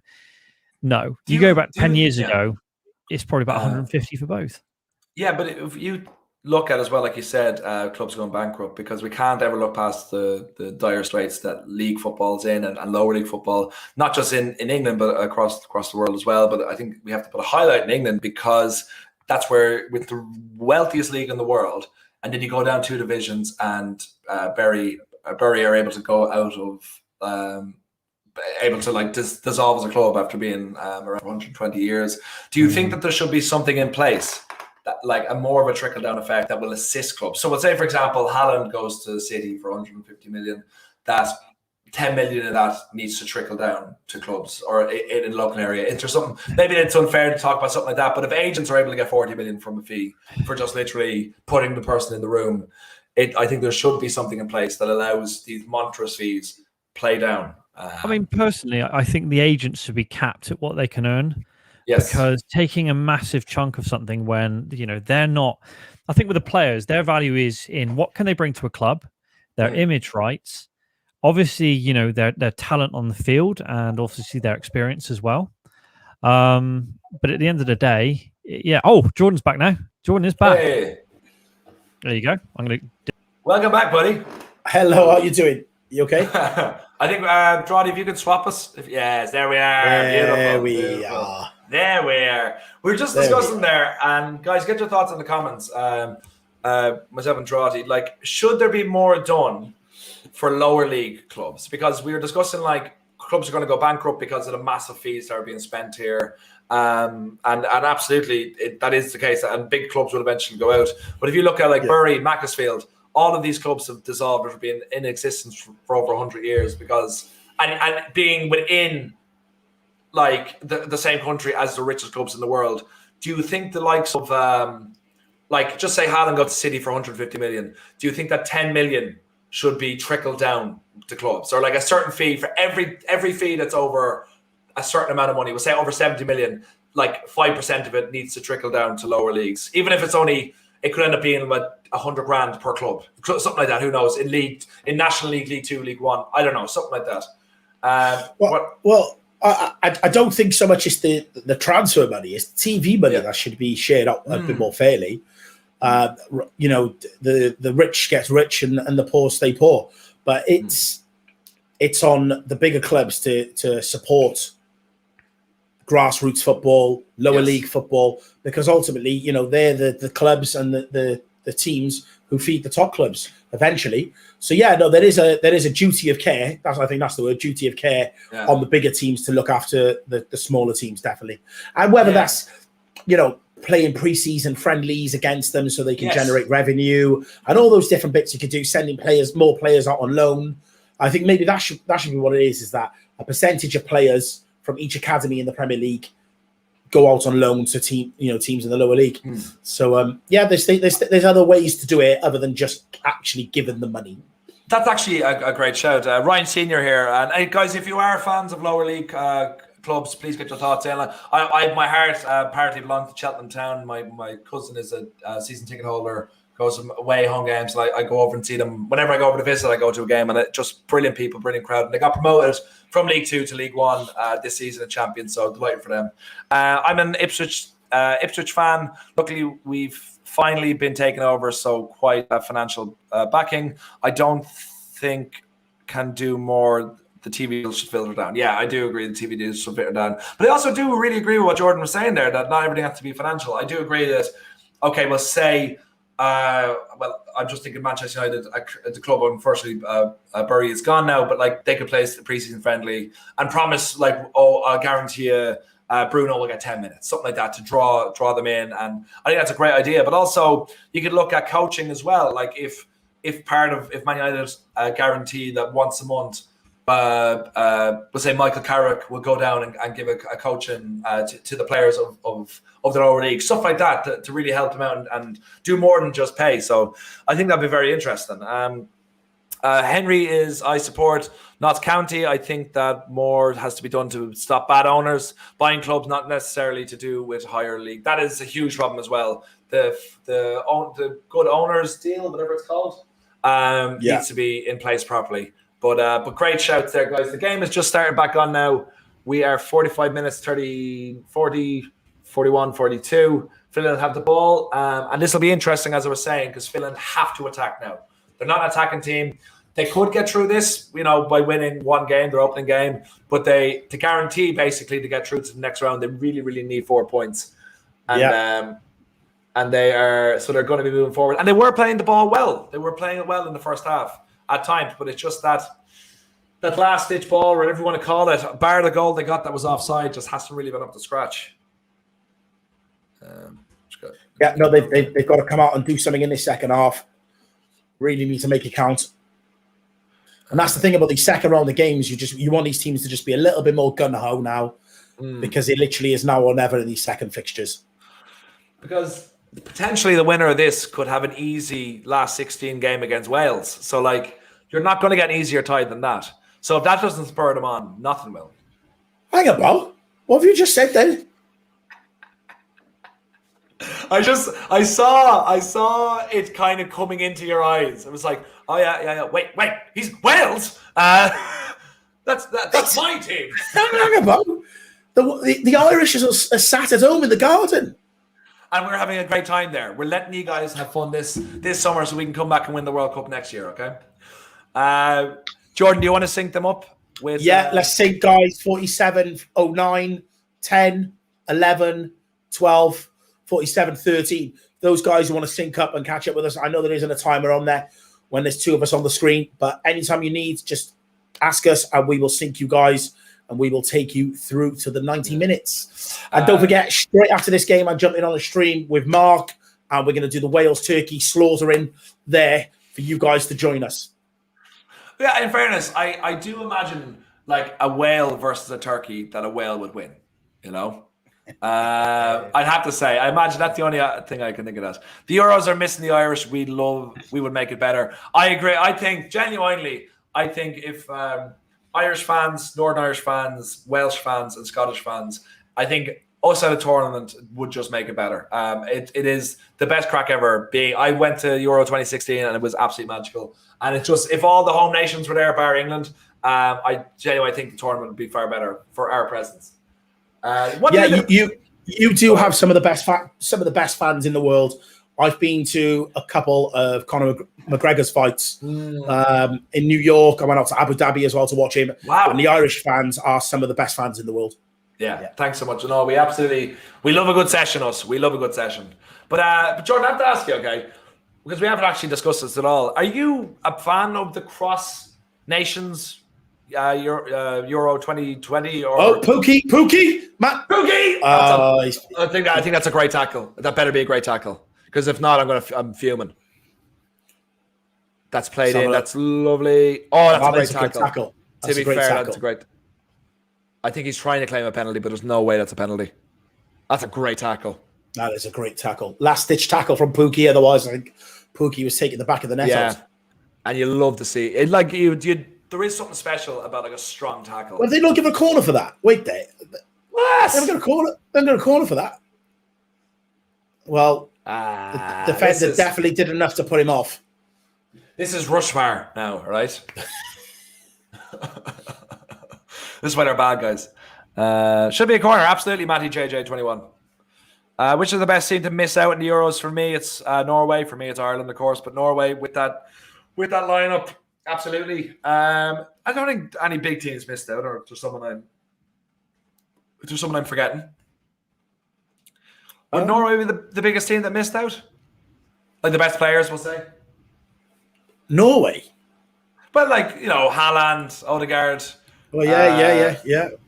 I guess, yeah. Oh, okay. Finland definitely played some good football now in the second half. Look, there's no one tracking back from Russia. They need to be quicker and moving back forward. Now whip it in. He's tried the Megs there, haven't he? He's tried it. Yeah. That's a free out now. For the love of God, Finland. Oh, no, it's not.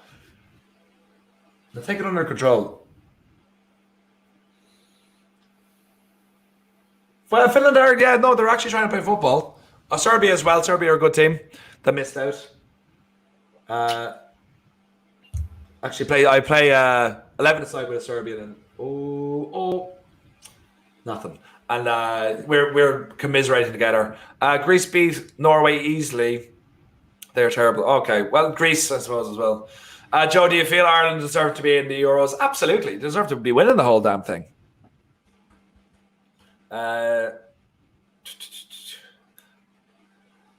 Can you both? Forza use Juve. Yeah? Or is that a question mark at the end of it? Forza Juve? Some guy wants us to say Forza Juve. So Mark Goldbridge, the 50th, is asking us to sync. So that's 51 minutes, so 9, 10.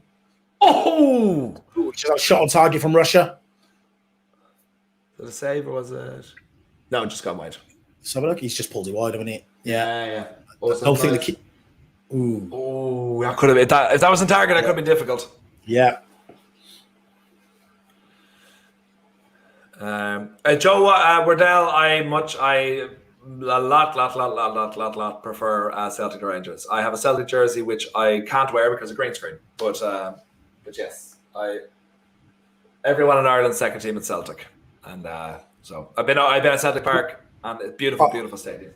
I didn't really have a preference until Roy Keane signed for Celtic. That'll do it. That's sweet. Yeah.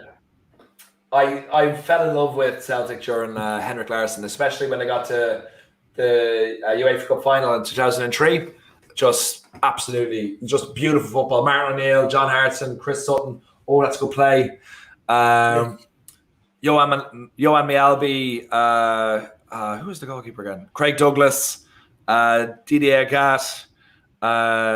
Just a quality team. What's the centre back's name again? I can't remember. Just great team. Larsson was a baller, absolutely. Celtic. I've had a Celtic jersey when I was younger. A yellow away shirt. Yeah, the yellow away. Oh, Nakamura. Even though he scored a free kick against United, it was a whopper of a free kick. But that man, free kick. Wow, that man. Yeah, and any dead Paul situation, like Jesus. Man, like Pookie. Take it. Pookie's had enough. Oh, right at the keeper.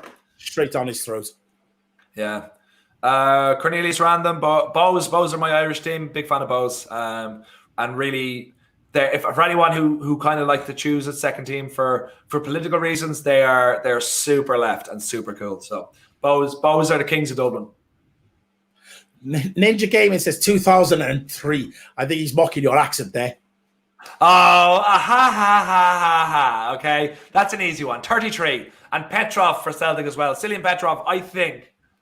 No, maybe Van Dijk overtook that, but Cillian Petrov, when he came to the Premier League in 2008 or 2009, really signed for Villa, really took it by storm. Considering the levels he went up for, he signed for Villa from Celtic, and he was super, absolutely super. Big fan, and of course he got diagnosed with leukemia. After it was after Moamba, after he collapsed, every player got checked, and good things come from tragedy. And obviously Moamba is great now, but obviously Petrov wouldn't have had that checkup if everything happened. So Rob Douglas and Bobo Balde. Thank you, Andy McManus. Bobo Balde, absolutely titanic of a centre back. But Cillian Petrov is a severely underrated player when it comes to Premier League history. Russia just had something there that went out of play for an L corner there. Guys, who do you think will win player tournament? Young player tournament, sorry. Ooh, I love your content. Thank you so much, Niada Vigad. I don't know. I actually don't know. It's hard for me to tell. Everyone's younger than me at these tournaments, so it's hard for me to tell who would be young player to see. Young player so far. We're only a game in. Who is anyone stood out for you so far as a young lad coming through? I tell you who I was actually straight away. Sorry, who really impressed me was what's his name? Is ISAK or from Sweden? It's how do you say his name? The striker. Guys, who am I trying to say? You know what I'm talking about. He led the line for Sweden against Spain.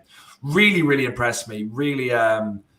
Like he made opportunities from nothing, very strong, 21 and a player. I say Isak, really top notch. So I see a big future for him, especially for a team trying to playing with their backs against the wall and long balls. I know you're saying Phil Foden, but like he's played one game where he beat Croatia 1-0, so he hasn't done anything yet to get young player of the year, young player of the tournament to me. But has anyone stood out for you, Jordan?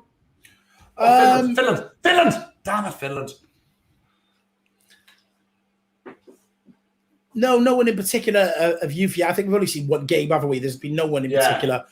Like I said, I'm really looking forward to seeing some of these Welsh players get off the bench. I think Ethan Ampadu is an absolute baller. I'd love to see him get some minutes. Harry Wilson, again, I think could light a game on fire. Hopefully tonight he does something. Yeah.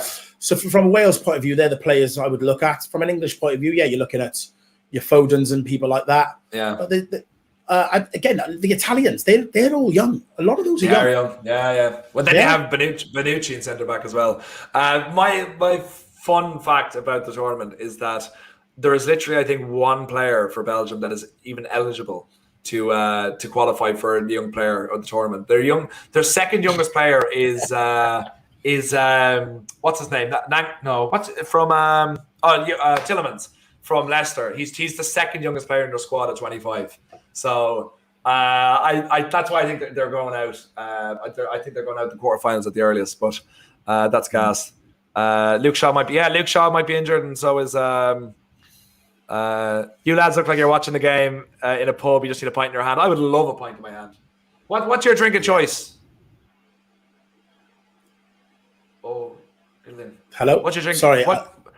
What's your drink of choice, Jordan? That's a good point. I like a nice spice rum. Ooh, fancy. And if it's a cocktail, it's an amaretto sour. I love anything you say in that accent when it has more than 2 syllables. I'm a big fan. If I'm going fancy, I'll go for a whiskey sour. I love anything with whiskey mixed in it. But if I'm just going onto the pub having a few pints, it'll generally always be Guinness, or I love a good IPA, good pale ale. Okay. Tom Holland. Hey Tom Holland. Thanks for being Spider-Man. We're at 53 minutes 57 minutes 48, 49, 50, 51, 52, 57 minutes. Guys, a couple of comments there asking, because I'm on this stream, does that mean I'm not going to be on the Wales stream? No, I'm doing the double. As soon as this finishes, I'm going to be jumping on a stream with Mark, and we're going to be doing a watch along for Wales versus Turkey right here on That's Football. Make sure you hit the like button and subscribe. All your watch alongs on this channel, covering every single game right through to the final. Yeah, absolutely. Make sure to check in, guys, right after that, and then following that at 8 o'clock. Yeah, 8 o'clock Irish time. We will be doing the watch along for whatever the last game of the day is. Italy, Switzerland. And that is with the big man Mark Goldbridge and Alex Goldberg as well. So yeah, yes, all your games covered right here on That's Football. The only place to get the best fan opinion and content right here. Royce Crispy, Joe, why is Connolly 1,000 to 1 or 10,001 to win Golden Boot? Maybe because we didn't qualify, Royce Crispy. Okay, I did you a favor by reading out your comments, your name in the last stream. So yeah, don't hurt me. But hurt me if you want. If you can hurt me if you super chat. Okay. Reece McMillan, can't wait for the Wales game, mate. Almost a must win for us. No, it's not almost. It is a must win. Yeah. I think if we, a point's not even good enough. We need to be going into that Italian game with the pressure taken off. So yeah, all guns blazing tonight. Finland with all the pressure here. I think he's offside. Pookie's offside there, is he? He has to be offside. Oh, that's a good touch. Come on, Pocahontas. Again, every time.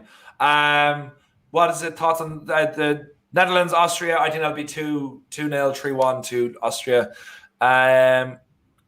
Sorry, Joe. Yeah, Royce Crispy. Too late to apologize. Thoughts on Sweden? I get my thoughts on Twitter. I think they were very, very impressive against Spain. It was a game that they had to hold strong and hold tight for. Obviously, Spain have better players, better passing, but I think they'll go. I think not a dark horse to win it, but I think they'll get into the quarterfinals at least. Malta are worse. Ireland are worse than Malta. Absolutely, easily. I don't know if worse, but I think it'll be a tough game for Ireland to beat Malta. But I'm not looking at right now. I'm looking at 3-4 years down the road where hopefully we can improve. Sweden did not park the bus. They made good opportunities. They defended very, very well against a better team, and they made opportunities as well. So all credit to them. They were very, very impressive. They did the job they had to do, and they did it really, really well. It's still 1-0 to Russia. What's odd actually is this is in St. Petersburg, which is Russia, but Finland are the home team, which is peculiar. Oh, yep. That's 2-0. No. Is it? No. Oh, I didn't take a shot. No, it's not. Thankfully. Sean Basil Crawford is in the comments. Good friend of mine. Great playwright. Great actor. And sweating for a Guinness. Don't know how old Simon Carr is. Should get player of the tournament. I completely agree with you, Sean, and especially what he's done so far. He should get something special for what he did. And myself and Sean were WhatsApping earlier on. I know he's working at the moment and watching his watch along. But he said Sean is for his sins is an Arsenal fan, and he is saying by 3 games in, Arteta will be gone. If people can get their thoughts in the comments, will Arteta last season? Will he be gone 3 games in? How long do you think he'll last? Would you be as pessimistic as Sean, or is happy to see him go? Jordan, do you know what? I think some jobs are just too big for people, and I think Arsenal, I think it's too big a job for him. He just seems to be all over the place, and now's the time to make the change over the summer, so a new manager come in, make the signings they need to make, and work with the team. I would make the decision now rather than wait till Christmas and then need to make a decision then when time's against you. I would be. I'm always like, do you know when the writing is just so clearly on the wall, and every fan knows it's going to come, every single person. I'm just like, do it now, get someone else in, and get them to and give them time to get the team going and do what they want to do. So I think. I don't know. You know the way like there's like a general feeling amongst United fans when something's going to happen or something's not going to happen. But like I imagine that's what it's like with Arsenal fans, that he's on borrowed time. So I'd say absolutely get rid of him. And guys, make sure to check out Sean at Sean B Crawford, because he's a couple of exciting projects coming up, and definitely deserves a look. But Russia with a ball in now, and very well handled out by Finland. And they're defending well, but they need to get some goals, some shots on target. Sean there, came back in. Arsenal's first 3 games: Brentford away, Chelsea at home, and City away. So you're saying, look at Brentford, they're coming up. That's when they'll be looking to get 3 points. And if they get 3 points for an opening 3 games, like if Chelsea as well, even if they get 4 points, he's going to get given time after that. But if he ends the first 3 games with 0 points, who knows? Like, who knows? Yeah. No, I agree. I think it could be tough. I've not had a look at their fixtures, but to be honest, the way they played this season, it was so up and down. It doesn't really matter who they play. You never know what you're going to get with them. So true. That's very true. And they don't look to make any signings as well. Sorry, go for it, Jordan. I interrupt you. Roos Crispy says, Joe and Jordan, you should have your own channel. Well, we do have our own channel. You can catch us here. This is where we are. That's Football United Stand. Yeah. But thanks so much. Sync, please. Always love. I think we are on the exact same sync, because usually I'm like a second or 2 ahead. But I think we're on 63, 55, 56, 57. We're on 64 minutes now. With Russia at the edge of the box. Really, if they get well defended. You can see now that Finland are playing with 2 up front now. And they're trying to get out with a bit of pace, but they don't see. And Pukki's doing very good hold-up play. Did he get a free kick for that? He did get a free kick for that. Is there a player in Pukki at the higher level?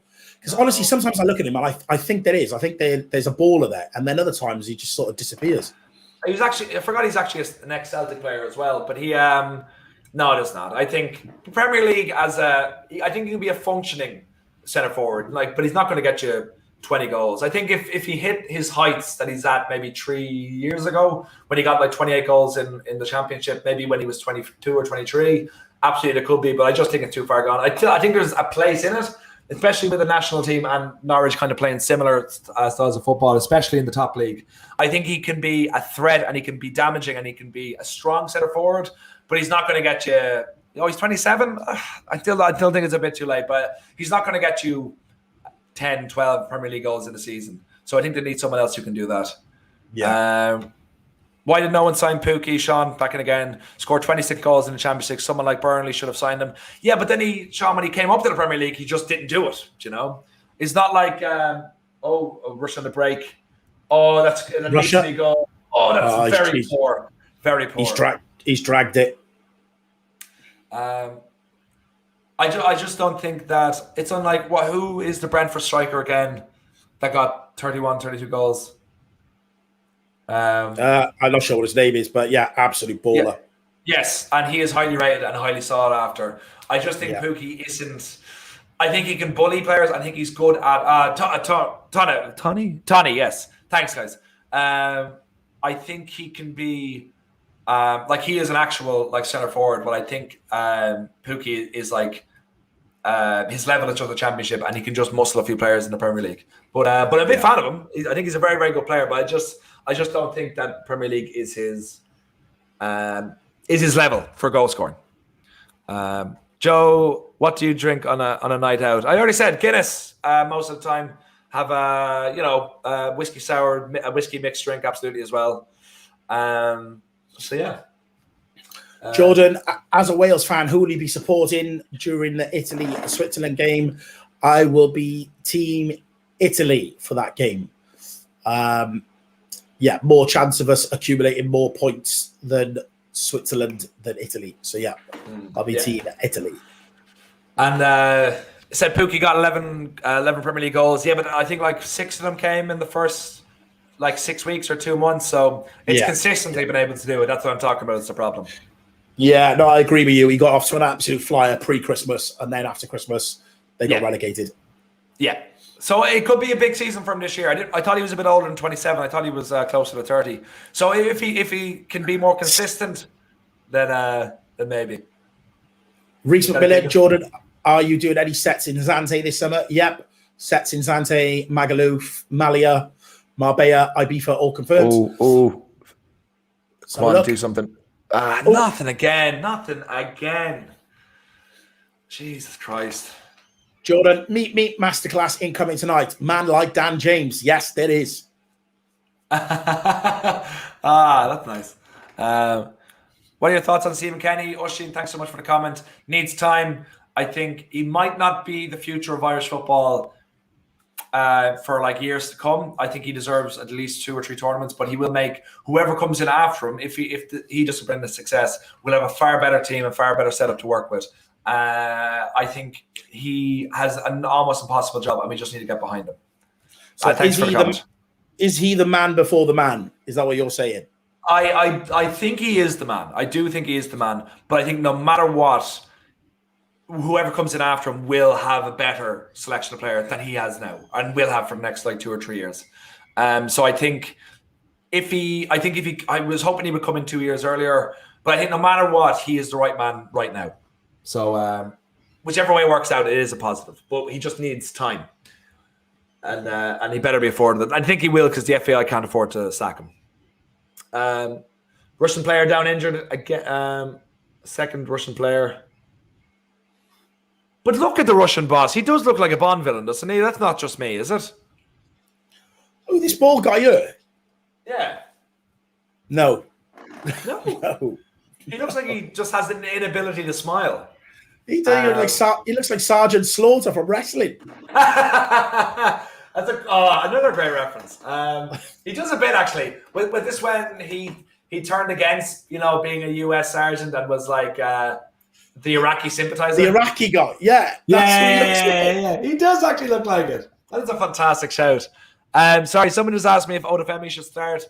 I think he needs to improve his play at Southampton because he's more of a winger, and I guess we have better.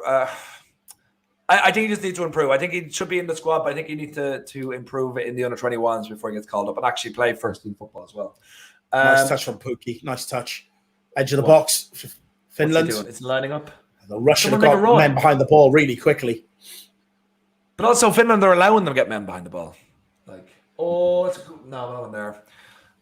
Sean there thought Mancini looked like a Bond villain on the sideline to get Turkey. I would agree on that. The thing about the Italians, they always look evil, but they also look really cool as well. Yeah. John O'Connor, I think John knows my answer for this. Joe, who do you think will win Euro 2024? Obviously Ireland, when the kids come through and they're taking over the world. Obviously, John. And I think the father in your name agrees with me on that as well.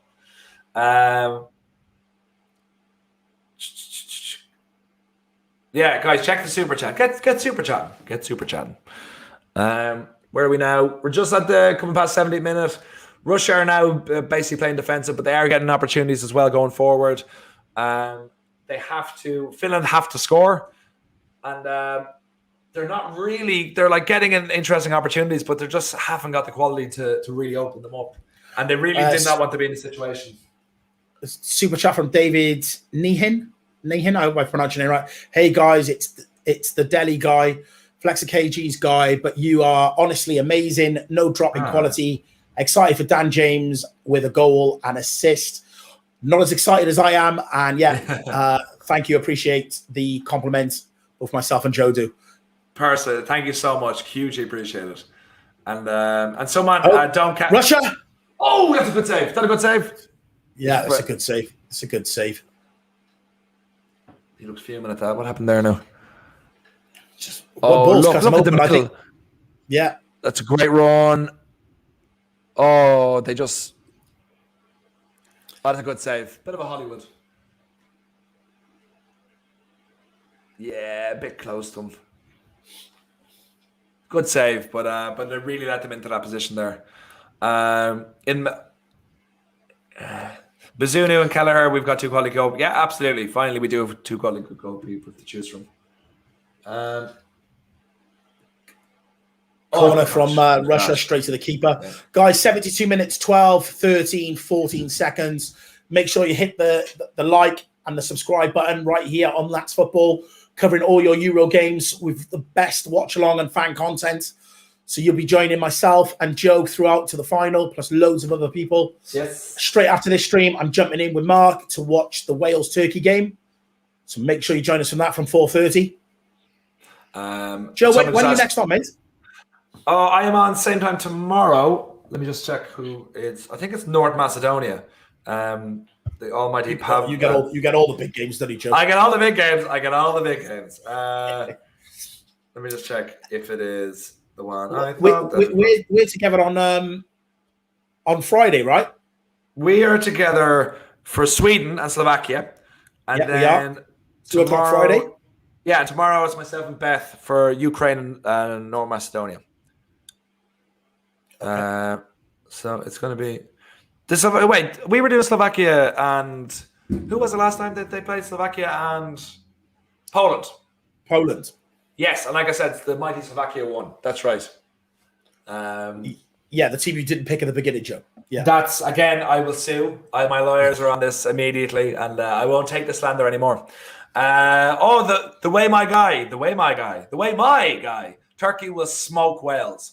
I think that's illegal in football to actually smoke the opposition players. But if you've ever tried it before, let me know how it tastes. Okay. No, I'm not going to. Jordan, do you think Turkey will be a threat against Wales at that warrior? Oh yeah, of course. Yeah, they are a threat, but I just thought they look really poor against Italy. And if that Turkish team turns up and our big players step up, then I think it'll be a straightforward night for us tonight. I really do. Oh, I really, really think you're setting yourself up for a fall here. I just think it's all coming together. You're just so confident, and I've been confident in the past. I know I'm always right, like I was with the Slovakia-Poland game, but I just think there's so many opportunities for this to be clipped, and it's just going to be. Oh, I do want Wales to win. I really want Wales to win, but I don't know. I don't know. It'll be an interesting game. I know you're saying that I'm confident, but I've reined it in since the other day. I told you I reined it in because Mark gave me a tough 18 minutes. Is this really you reined in? Mate, okay. This is me with my seatbelt on. Ryan Senior, the Ipswich fan, Jordan, but I feel you played poor. Oh, it's gone there. Sorry, Ryan.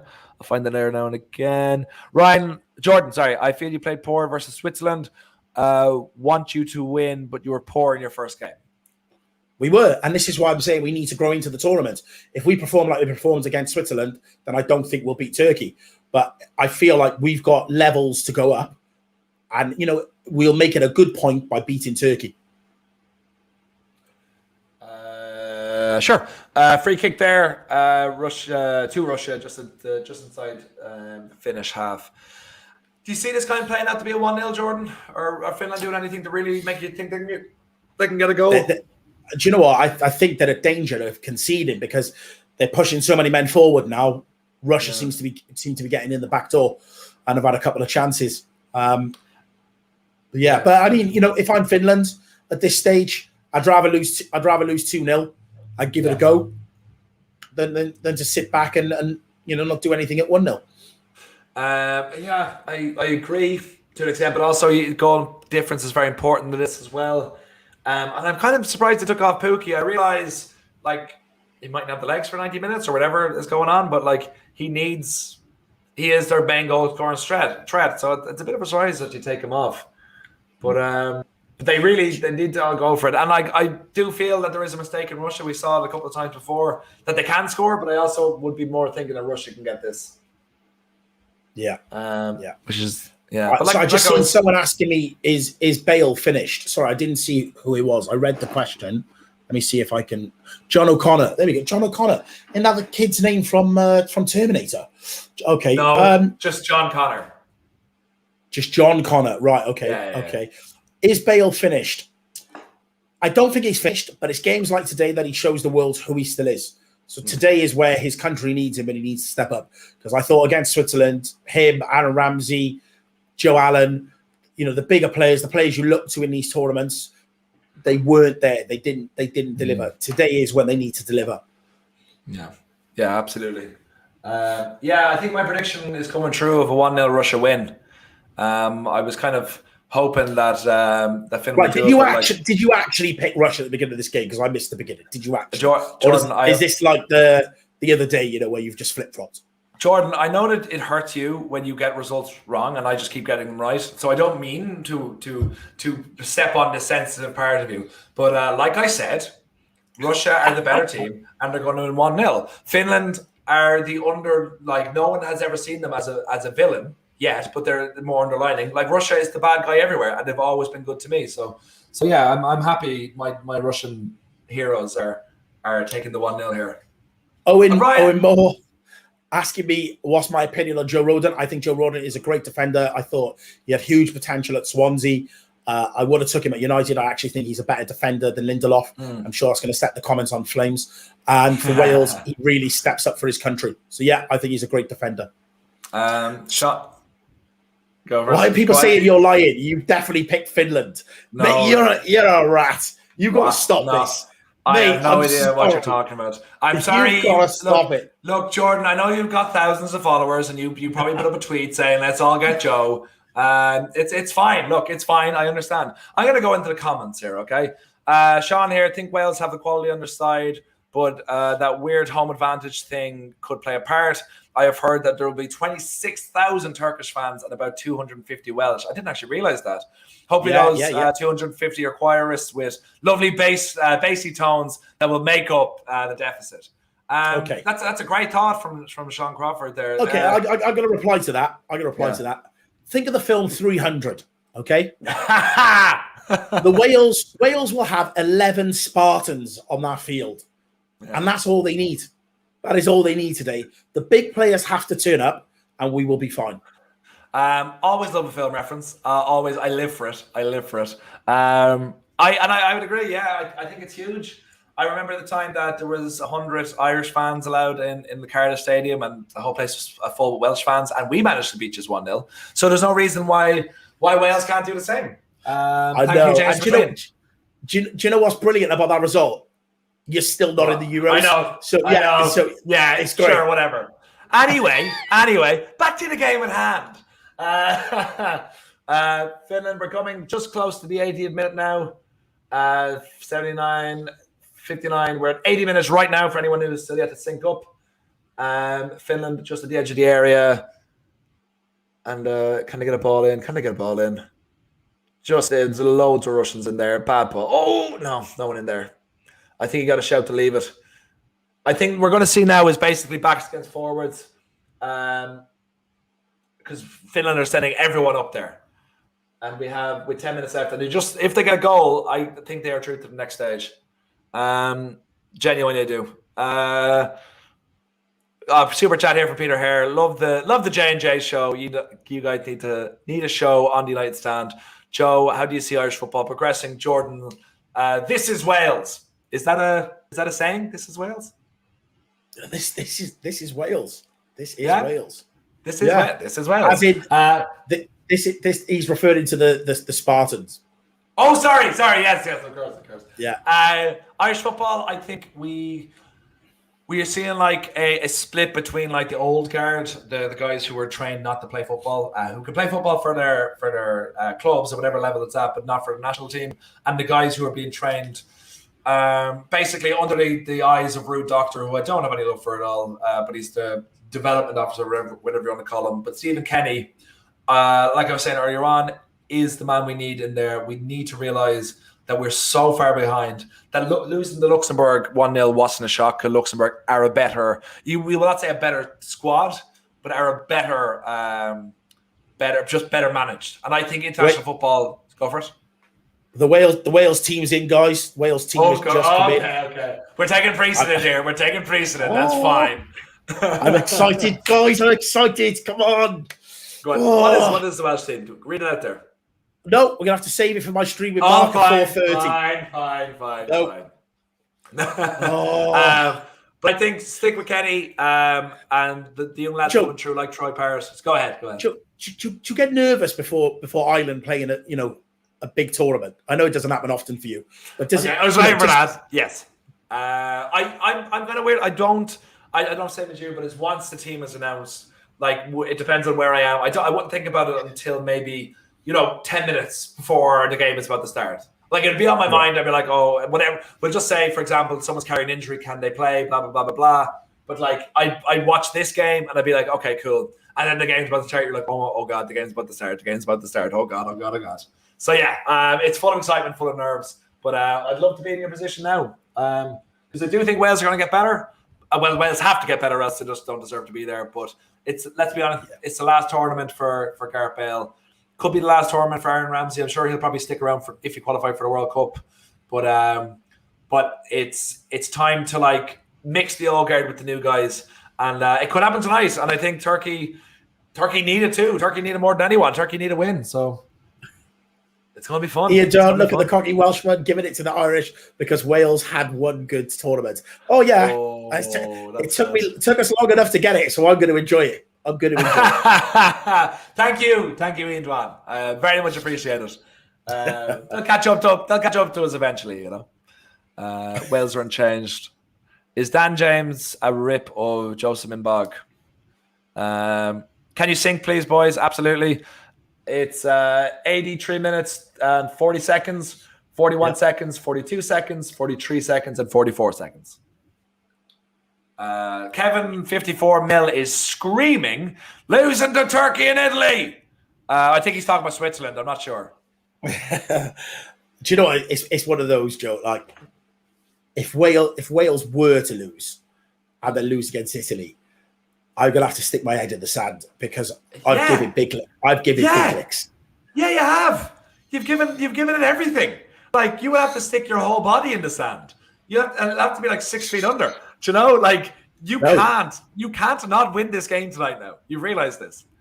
All right. I know, and I've got 90 minutes of just me and Goldbridge. Like every time. And all the guys commenting here as well. Because a lot of them put in the comments, are you Welsh for the following 2 hours after this game, or are you Turkish? Do you want let us know where your allegiances will lie, and you can follow Jordan. I would like to think all my Scots and Irishmen are all supporting Wales now. I'd like to think I've got the support of the other nations. So please stand strong with me. Help me out. yeah, you need help. That's basically it. Mark. McCarrick, sorry if I'm saying it wrong. No Wes Hoolahan, no party. I agree. Wes Hoolahan is one of the tragedies of Irish football, 21st century. Really top class baller who never got the right look in. I've just checked Twitter, and you've seen Arsenal have had a bid rejected for Ben White. Really? Was it £2 plus 40 million and adds on for the next 500 years? I'm just trying to look. No, I think there's even a quote from Ben White. 40 million. I have it there. Brighton. Yeah. He's rejected it, but he doesn't want to take a step backwards and go to a team like Arsenal. It's true. It's fact. It is true. Guys, I know Sean out there, you're watching. You're an Arsenal fan. Whoever else is an Arsenal fan, get in the comments. What are your thoughts on that? Would you take Ben White?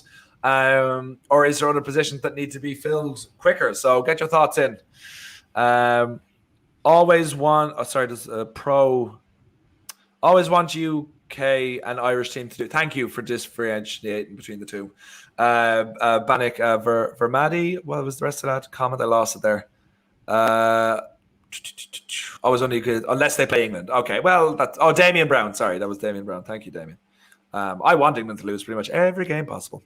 Ireland were so good under Jack Charlton in '90. Yes, they were. Watch any documentary. There was documentaries released recently enough, and they genuinely made me cry about his time, reflecting on his time as Irish manager and how it all happened. And do you want to know a fun story?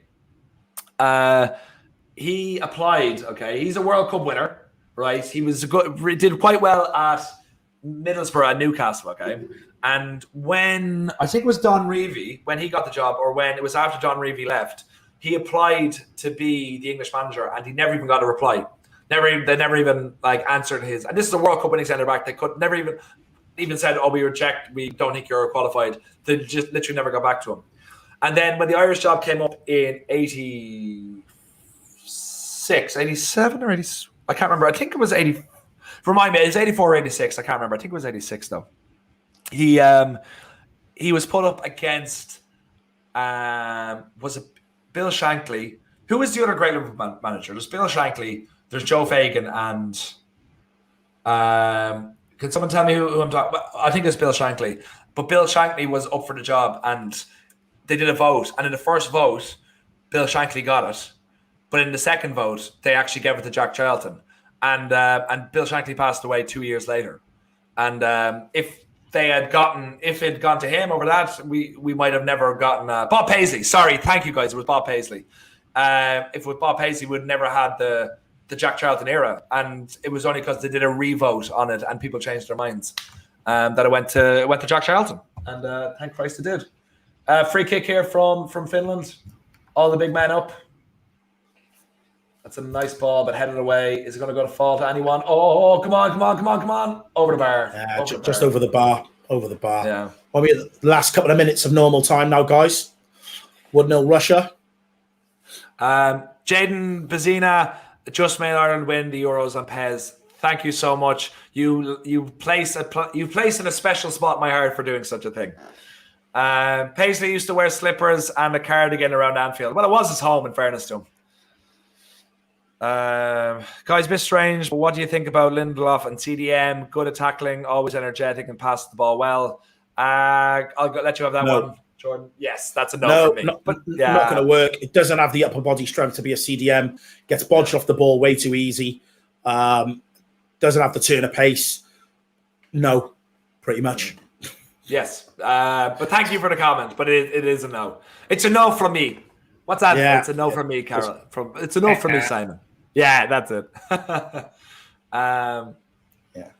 Guys, who's joining me and Mark on the next stream at 4:30 to watch Wales slaughter Turkey? Who's coming to join us? You're going all in now, aren't you? I'm all in. I'm balls in. I'm balls deep. That's it. I'm all in. You can't go back now anyway. You just can't go back. Joe, there's nowhere to go from here, mate. That's literally. It. Yeah, guys, look, Jordan is going to need all the help in the world to fight off Goldbridge. So everyone be Wales. I'll be in the comment too. I'll be Welsh in the comments, but be kind. Be kind. Be against Turkey, be against Goldbridge, and be all for Kiefer Moore FC. That is Jordan. If Kiefer Moore scores tonight, I'm going to lose my shit on it. I'm going to lose it. Be warned. Be warned. The green screen's going to go. The desk's going to go. It's all happening. So just be warned. Yeah, we're well warned. We're clipped and everything. O'Shaughnessy just got a yellow card there. Russian players down. We haven't seen the amount of added time there's going to be, but they really have to throw the kitchen sink at it now. Peter Hare, sorry, Team Jordan, absolutely. How do you say that? C-R-M or U? Which one? You know that if you look at Dan's comment there, 351, it's like I always see that on Welsh things. It's C-Y-M-R-U. Cymru. It means Wales in Welsh. Yes! Cymru! Cymru. Cymru! Hi. Yeah. Come on, Cymru. Yeah. Okay, we got 5 minutes of extra time coming. So I think it's just Finland have to go absolutely balls to the wall. And this is going to be will it be the most open Liam group? Cartwright, take a bow, mate. Wales will win 2-0 coming from an English fan. That's what I want to see. That energy right there. Send me that energy. That's what I need. Thank you. Send the Welsh team that energy. I think you're fine for energy. 5 minutes extra time, Jesus. Yeah. So Wales literally have 2 men back now. Russia are pressing them. They just need to play the ball across. Where have they found 5 minutes of extra time in this game? Nothing has happened. No, they've had a few people have gone down injured. To be fair to them, but and Russia have the ball now. Yeah, that's finished Fergie time. That is. Yeah, that's what I mean. They're the bad guys. Yeah. Come on, Russia. Come on, my beloved Russia. What a flip flop, mate! You've got to stop this, but I don't even you know what you're have talking to about. stop this. I don't even know what you're talking about. I have no idea. This Hey, is if you slander call on my a human. spade, it's a spade. You And I can't called call a it. spade and then become a club. It doesn't work. And I would hate anyone to do such a thing. I can't imagine that I would ever find myself in that position where I would lie to thousands of people.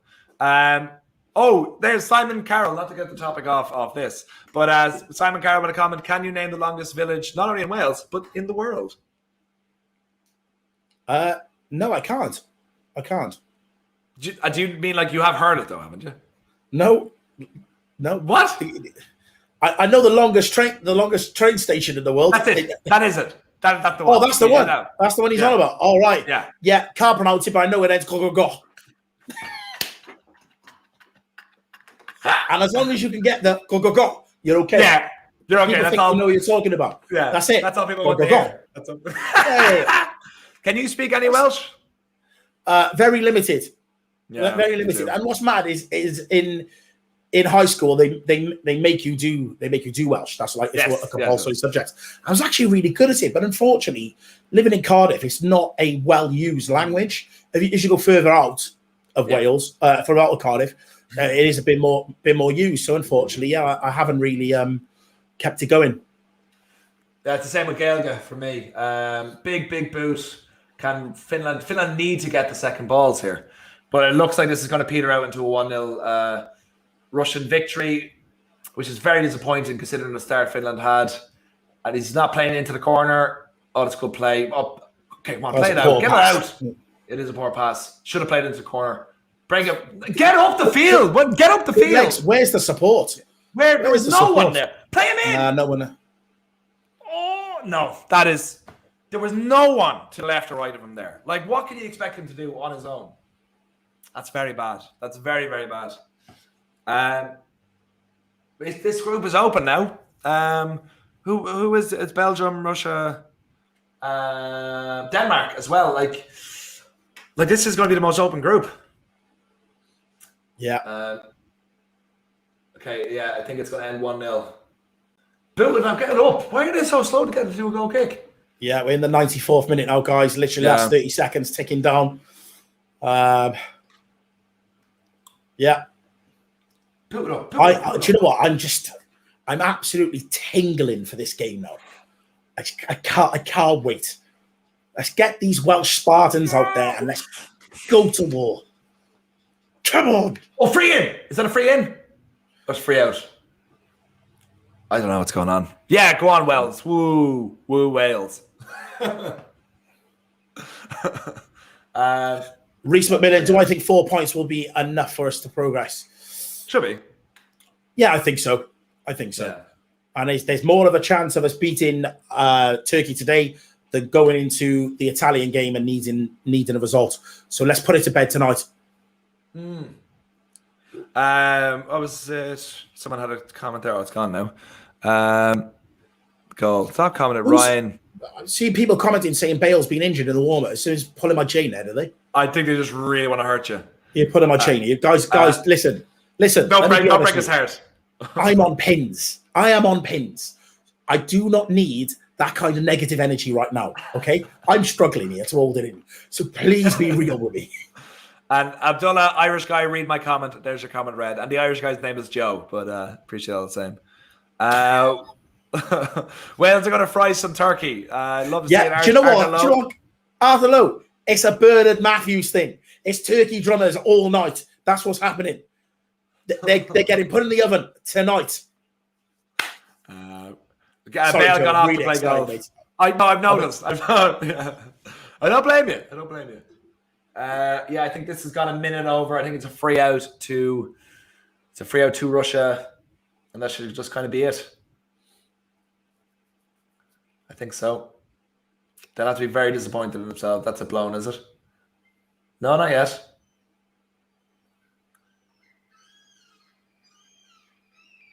Yeah, Finland can be very disappointed in how this went today because I felt like there was no reason why they shouldn't have got a draw here today. They had a couple of opportunities, had the ball in the back of the net, and they just couldn't do anything with it. Really showing their poor quality. It's blown up there now. just gone just before the 97th minute. There we Russia are. with points on the board. We're done. Yeah. So basically what needs to happen now is Denmark need to do something against Belgium. And then Finland or Russia just need 1 point. And who knows? Could be the most open group where anyone can go through because everyone's, bar Denmark. Denmark do need to get a win on the board, but everyone, it's very, very interesting. Very, very interesting. Takuzawi Vimbe, thank you. Joe, can you look at your screen so that we can look at you? We want to see your handsome face. Very much appreciated, but unfortunately, I can't move my TV until my green screen arrives. But any day soon. But Jordan, do you want to see us out? Yeah, guys, thank you very much for joining myself and Joe for the Finland-Russia watch-along. Finished 1-0 right here on That's Football. Literally going to change stream. I'm going to jump in with Mark, and we're going to be doing the Turkey and Wales watch-along. Make sure you join us. Bring me all that positive energy. Wales need it, and we're going to see Turkey to the sword tonight. Yes, we're all Wales guys tonight, and if you're not not for Jordan, at least to be against Goldbridge, okay? He's a brave man going up against them, and he needs you. He needs all your energy. So please join Jordan in 30 minutes time and give him all the loves and give all Wales love as well. And you'll see me back tomorrow at 2 p.m. and don't forget 8 o'clock for tonight's game. I can't remember who's on, but stay with That's Football. It's the home of football for these Euros, and we love you and you love us, so we'll see you there, right? Pleasure, guys. See you soon.